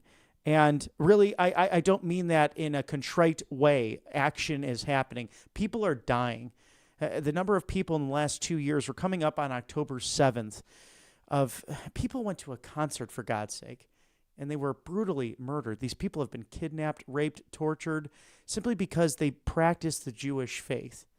And it wasn't just Israelis. It was Americans, Canadians, French, English, people all over the world who were gathering together. These things should not happen. And it's time for Hamas to lay down its arms once and for all. The Australian Prime Minister, Anthony Albanese, joining in those echoes of praises for peace. The Azerbaijani Ministry of Foreign Affairs speaking on this as well. We welcome the announcement of comprehensive plan to end the Gaza conflict proposed by the U.S. President Donald Trump. A sustainable and just peace requires sincere commitment, mutual trust, and respect for international law, the exchange of prisoners and hostages, addressing humanitarian needs of the population, vital to pave the way for long-term stabilization and political settlement through building confidence and easing of these tensions.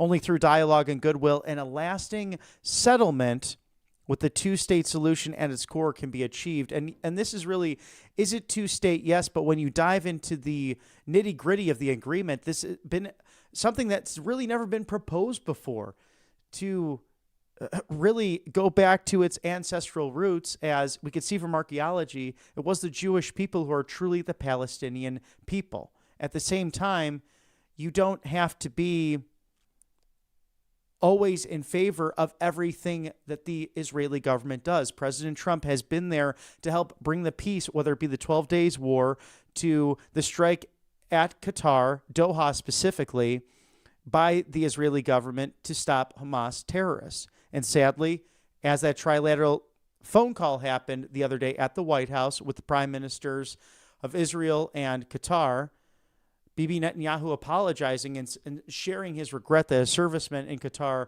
was killed as a result.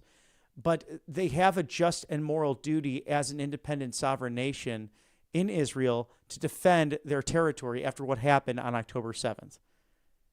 It was as bad, if not worse, than 9/11 to our homeland. And you're talking about a scale, a land area, a geography, roughly the size of New Jersey, up against, imagine that for a moment.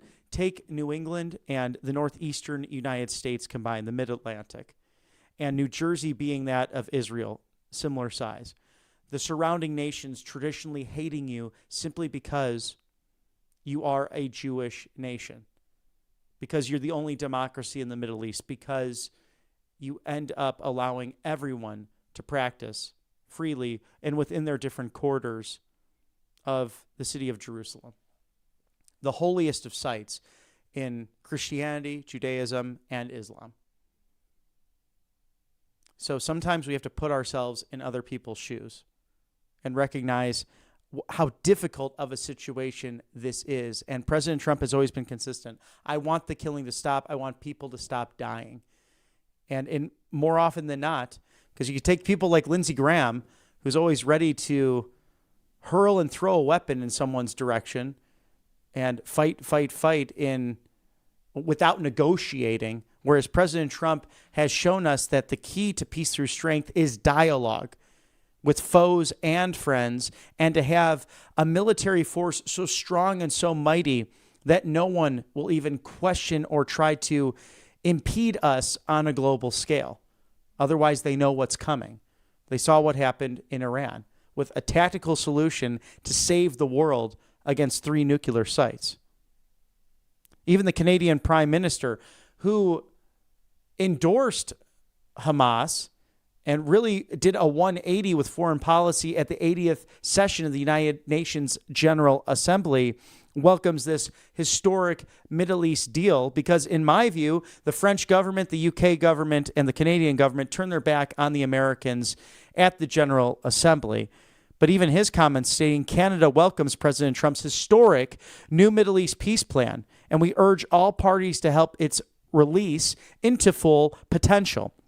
Now, as the critical next step, Hamas must immediately release all hostages, and Canada stands ready to support the sustained, unimpeded, and large-scale delivery of humanitarian aid throughout Gaza. We will continue our close coordination with international partners to build a just and lasting peace that builds on today's progress with a sovereign, democratic, and viable state of Palestine, building its future in peace and security with the state of Israel. Even China supports this move. The European Commissions to the councils, President Ursula von der Leyen of the European Union welcoming President Trump's peace deal with Gaza, the French President Emmanuel Macron stating that based on the two-state solution, the principles endorsed by 142 UN member states, at the initiative of France and Saudi Arabia, France stands ready to contribute and will remain vigilant regarding the commitments of each party. The German foreign minister speaking to this. The Indian prime minister, as we saw on Truth Social, speaking glowingly of this peace term. Italian prime minister Giorgia Meloni, someone who is on the right side of history. The proposal presented today by the president of the United States, Donald Trump, may be a turning point in the process, allowing for a permanent cessation of the hostilities, the immediate release of all hostages, and full and safe humanitarian access for the civilian population to be achieved. The plan, and Italy welcomes it, reconstruction and development of the Gaza Strip with the full involvement of regional partners. In this context, Italy is ready to do its part in close coordination with the United States of America and Europe and regional partners.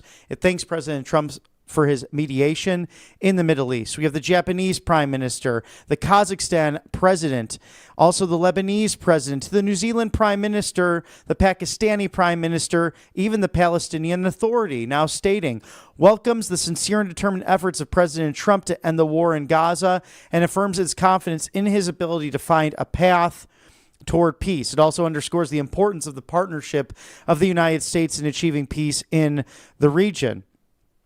The UK Prime Minister Keir Starmer speaking glowingly on this. Even the Spanish President, Pedro Sanchez, affirming his solutions that President Trump has sought to make. So it's really a coalition of the willing, truly. That's what we heard back during the invasion of Iraq. If you remember, President Bush and then Vice President Dick Cheney, the warmonger that Dick Cheney was and continues to be.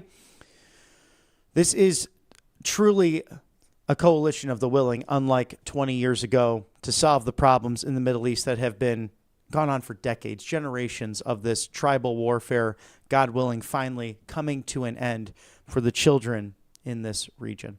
Thank you to angelpaste.com. A great spot for the Miracle Cream. You've seen me use it right here on the network. Vitamin B infused, non-GMO, no chemicals. Also their orange option, exceptional this time of year, given the change in weather. And vitamin C infused orange option, also non-GMO, no chemicals. Hey, there's a facial spray. Guys, gals, it's important to use before you paint the town red. It's all in Spring, Texas. They are Christian-owned. They hire veterans. It's the miracle that is angelpaste.com. Thank you for sponsoring us on the right side of history. CovePure.com/RSBN. Get $200 off CovePure.com/RSBN. Drink pure and live pure. $200 off now.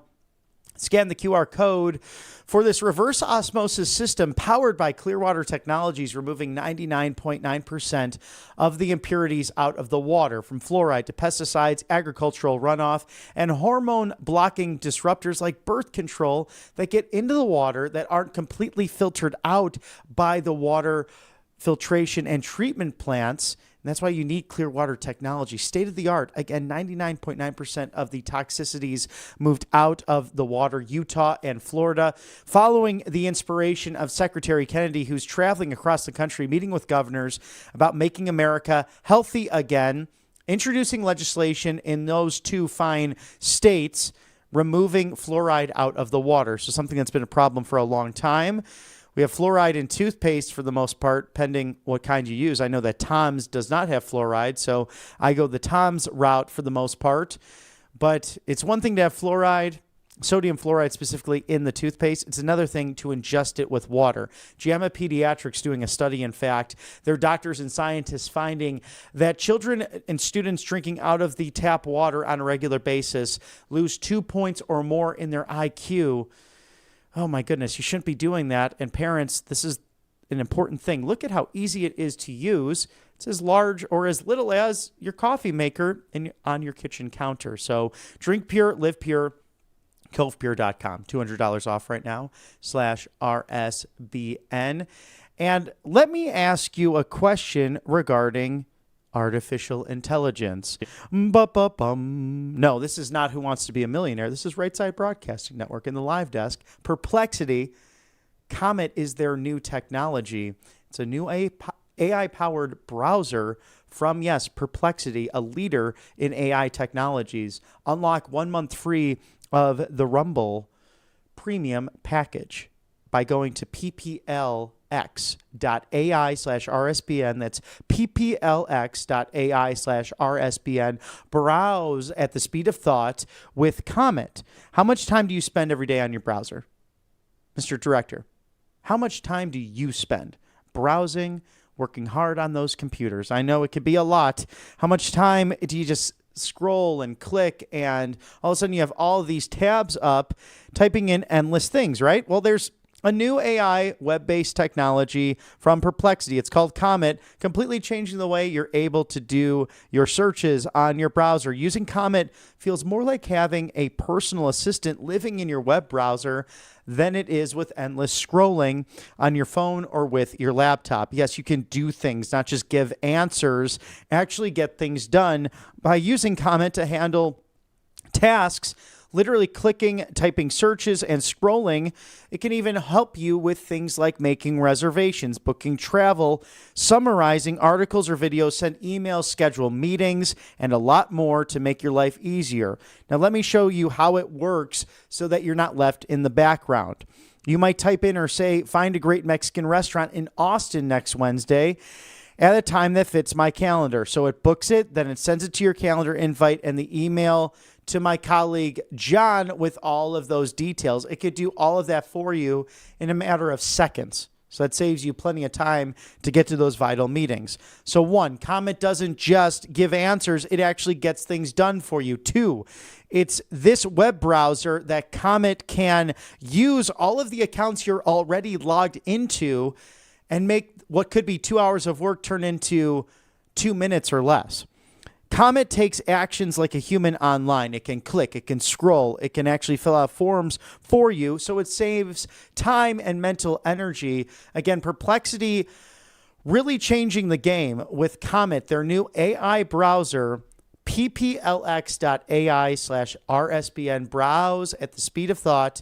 It's Comet. Thank you for sponsoring us on the right side of history. At 10 minutes after the hour, we are covering the latest from the Trump White House and the current government lockdown. If anything that changes perhaps this afternoon, we'll bring that to you right away at your go-to live desk. Now, in case you missed it, we had the chance to sit down in the first hour with Congressman John McGuire, speaking on this very shutdown just yesterday and what's happening in Congress in the coming days, weeks, and as we close out 2025. Welcome to RSBN's live desk. It's Congressman John McGuire from the Commonwealth of Virginia. Really do appreciate your time, sir. As the government is currently shut down, do you see the ability as Vice President joining Caroline Leavitt's press conference at the White House, willing and able, ready to go over to Capitol Hill and talk to some of these Democrat leaders? Well, I'll tell you what, the message and the facts are on our side, so they've got to come on board. I don't think it's going to be a long period of time because the Democrats are getting beat up. You know, Democrats in a bipartisan effort in March in the House and the Senate voted for this clean CR.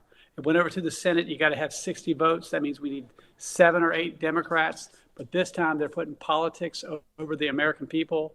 And they're trying to use American taxpayer dollars for illegal aliens and things that have nothing to do with the CR. And I think the American public knows it.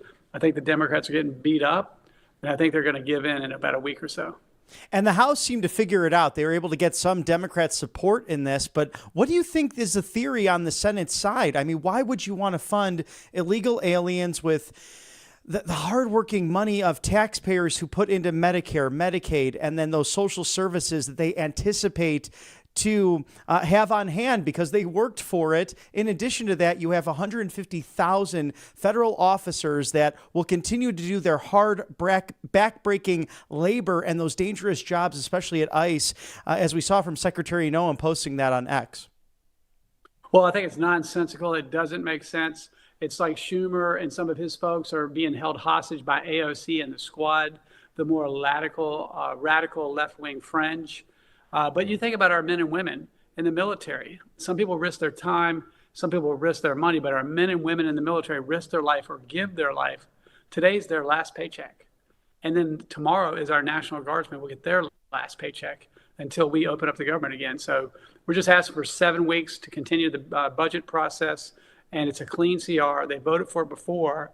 And now, again, they're playing politics over we the people. And you, sir, also bravely served in our military. What do you think about the meeting this week, President Trump and Secretary of War Pete Hegseth calling on top leaders from around the world to come to Marine Base Quantico in your home Commonwealth of Virginia to address the warrior ethos and really reclaiming common sense in our military ranks?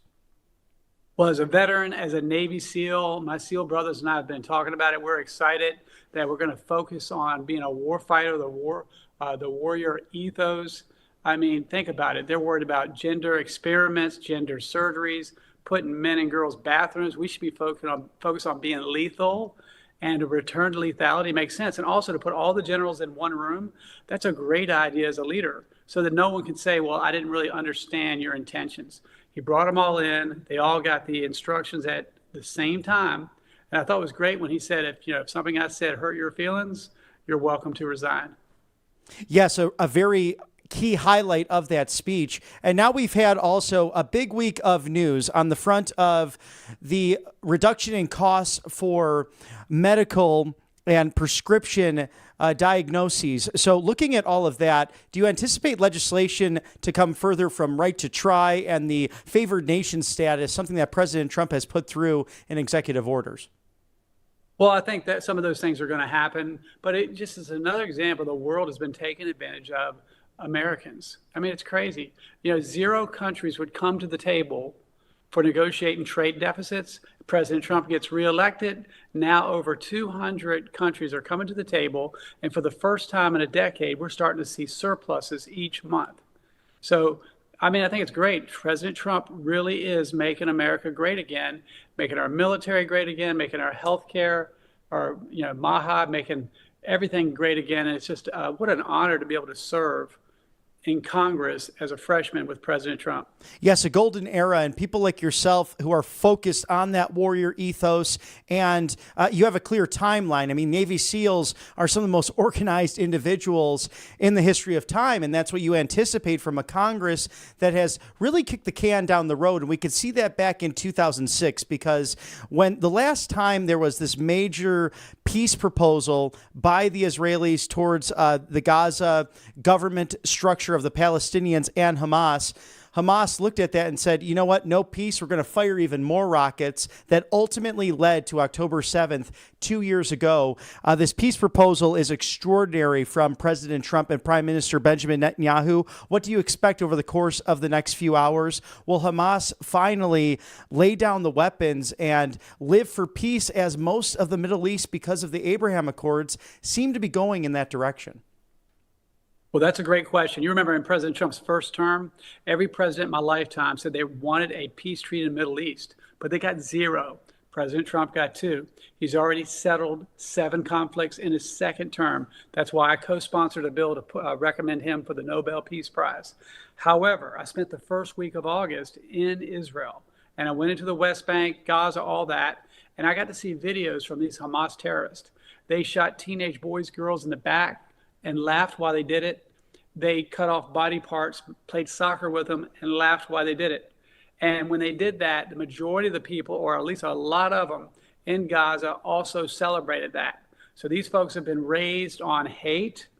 And I think I'd just be very shocked if we can negotiate with the people in Gaza. And if we did, I don't know if it would be in good faith. But I do believe President Trump is an incredible leader. He is the art of the deal. So I'm supporting his efforts. He's done more than anybody I've ever seen. We pray for the peace of Israel. And Congressman, can you share down the pipeline here any legislation that you're looking towards as the government, God willing, reopens over the course of the next 7 weeks to really tackle before the Thanksgiving and Christmas holidays? In addition to that, 2026 really full steam ahead, and especially within the Southeast. But Virginia, the Commonwealth, has a governor's election coming up. How do you see Republicans faring over the course of the next few weeks into the 2026 midterms? Well, I think the messaging is definitely on our side. I mean, it seems like issues that are 80% Americans are behind, the Democrats go for the 20%, such as open borders. 80% of Americans want to have a secure border. Democrats go for open borders. Whether you're a Democrat or Republican or independent, whatever you are, we all want to live, work, and raise our family in peace.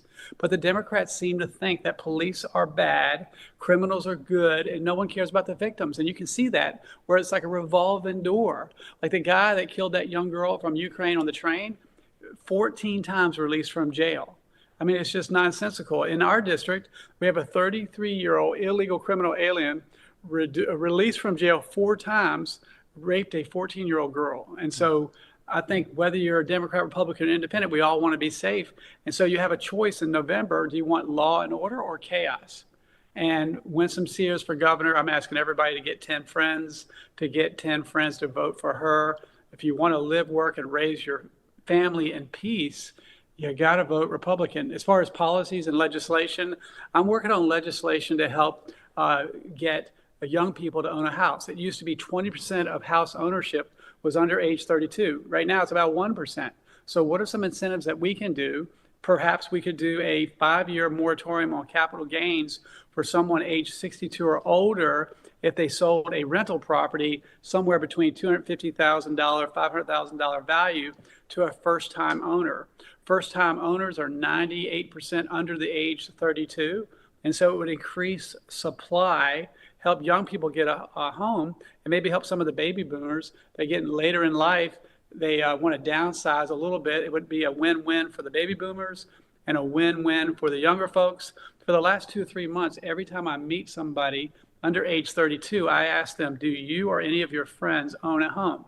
And 99% of them say no. So I want to fix that. Definitely thinking outside of the box. It's Congressman John McGuire, the 5th District of the Commonwealth of Virginia. Come back and see us soon at the right side of history. Thanks for having me. Thank you to the good congressman from the Commonwealth of Virginia for that exclusive interview as we covered the latest from the Trump White House and the funding that has gone into cancer research. Big news out of Florida, a $60 million investment into cancer research specifically. What makes the difference is they're focusing on affordable, proven medications like ivermectin and mebendazole, and that's where allfamilypharmacy.com/RSBN comes in. 25% off these life-saving medications in addition to the special deal we've been running, RSBN 10, RSBN 10 for an extra 10% off. Scan the QR code there now and get that special deal, because the problem is Big Pharma does not want to talk about generic medications. They don't make big profits off of it, and that's where this life-saving organization wants to provide good, affordable care to you at allfamilypharmacy.com/RSBN. It's NAD+, it's methylene blue, in addition to the ivermectin and mebendazole. In fact, over 200 essential medications and emergency medical kits. So you don't have to feel hopeless. You have trust to fill up and stock that medicine cabinet with the America's truly online go-to pharmacy. It is allfamilypharmacy.com/RSBN. Every order reviewed by a doctor and shipped right to your door. No insurance, no red tape, no bureaucracy. Just great patriots that care deeply about you in a big pharma system that often wants to keep you sick, but not this group. They want to provide life-saving meds in quick time. So you can order right now, 11/21 on the East Coast, and receive them as quick as 48 hours from now or later on in the week. But very convenient, especially if your pharmacy down the street isn't prescribing things like ivermectin and mebendazole. 25% off both of those life-saving medications now, including our code RSBN10 still on for 10% off allfamilypharmacy.com/RSBN. And the 6-piece towel set sale back in action at mypillow.com/RSBN. It normally goes for $70, 70, wow, but now under $40. $39.98, in fact. A very limited quantity, so call today. Do not delay. It's 800-836-7566. Support Mike Lindell and Right Side Broadcasting Network. Shop now at mypillow.com/RSBN. Over 2,000 products. 2,000. Think about that. At that great site that can help you with your sleep and just having a better day and a good night's rest. I know I've utilized many of the products here at mypillow.com/RSBN. They have great coffee, too. I mean, Mike Lindell, he knows how to do it. He's a master marketer. That's what President Trump has said on a daily basis, and we'll see if he runs for governor of Minnesota. Oh, by the way, all this made in the great state of Minnesota, here stateside in the good old US of A. mypillow.com/RSBN. Thank you for sponsoring us here on the right side of history. If you like your go-to live desk, we're taking on the legacy media. We're taking on the far left. We're on the correct side of history, the right side of history, the common sense side of history. Support us here at Right Side Broadcasting Network, rsbnetwork.com/donate, or you could text RSBN to 801-801. We have an address as well for check and money order if you'd like the old school way of doing things. 1550-1550 Opelika Road, Suite 6. That's Box 344 in the loveliest village on the plains, Auburn, Alabama, 36830. 1550 Opelika Road, Suite 6, Box 344, Auburn, Alabama, 36830. It's a gorgeous day here on this Thursday, October 2nd. Get all America First updates and exclusive offers at rsbnetwork.com/newsletter. It's great to like, share, and subscribe because it will pop up right on your phone, as I'm seeing now with our great articles. Do you know the Trump administration will expand the Mexico City policy to end international abortion and gender transition funding? So get all of those exclusive updates and dive right into in-depth analysis in the writing form at rsbnetwork.com/newsletter, a great addition to our normal broadcasts. Have a wonderful day. If there's any breaking news, we'll be right here for you, again, at your go-to live desk at Right Side Broadcasting Network. Also, tune in tonight for The Voice of Reason every Thursday night, where it is punchline politics, a dash of classic Western flair. We take a trip deep next door into Opelika, Alabama, to see what the police and the firemen are up to. They have an annual Badges and Burgers brew-off, so we will dive into that this evening. I'm sure you will like what you see, community coming together and serving beyond the badge and beyond themselves. Truly our people in uniform, whether it's police officers to the firemen, paramedics, to our military. Stop and say thank you. If you see them out and about on the town, if you see them on duty, off duty at the airport, just stop by and say thank you. They appreciate it. And we here at Right Side Broadcasting Network always back the blue. We back the red. And those who are willing to walk into the fire, literally speaking, to save lives. We are very fortunate to have people still willing to do that in this day and age to protect their neighbors, their family and friends. As we bid you adieu on this lovely morning here, Thursday, October 2nd, RSBN is your go-to like, share, and subscribe. For all of my colleagues at Right Side Broadcasting Network, be sure to catch The Voice of Reason tonight, and we'll be with you in case there's any breaking news later on today. I'm Robert McNeely. God bless you, and we'll see you very soon.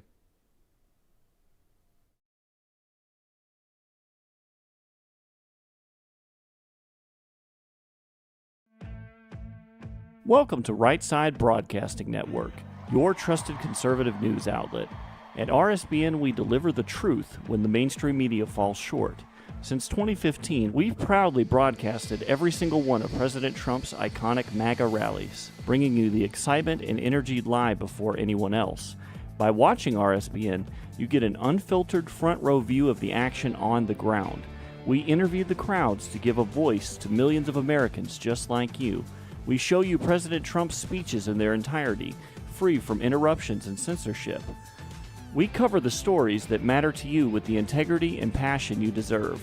Thank you for choosing RSBN as your home for America First News. Together, we stand strong, united, and informed, so join us and be part of the right side of history. I'm excited to announce that we're having our biggest 3-in-1 sale ever with a limited edition product, a back-in-stock special, and a closeout deal you won't find anywhere else. So go to MyPillow.com or call the number on your screen. Use your promo code to get our MyPillow bed sheets, only $29.88. Any color, any style, any size, even kings, regular $119.98 only $29.88. Once they're gone for good. How about our My Towels? They're finally back in stock, but not for long. Get a 6-piece My Towel set, regular $69.98, now only $39.98. And for the first time and the only time ever, get our limited edition premium My Pillows. They're made with Giza cotton and designer gusset. Queen $17.98, Kings only $19.98. So go to mypillow.com or call the number on your screen. Use your promo code to get the best offers ever. Quantities are extremely limited, so order now.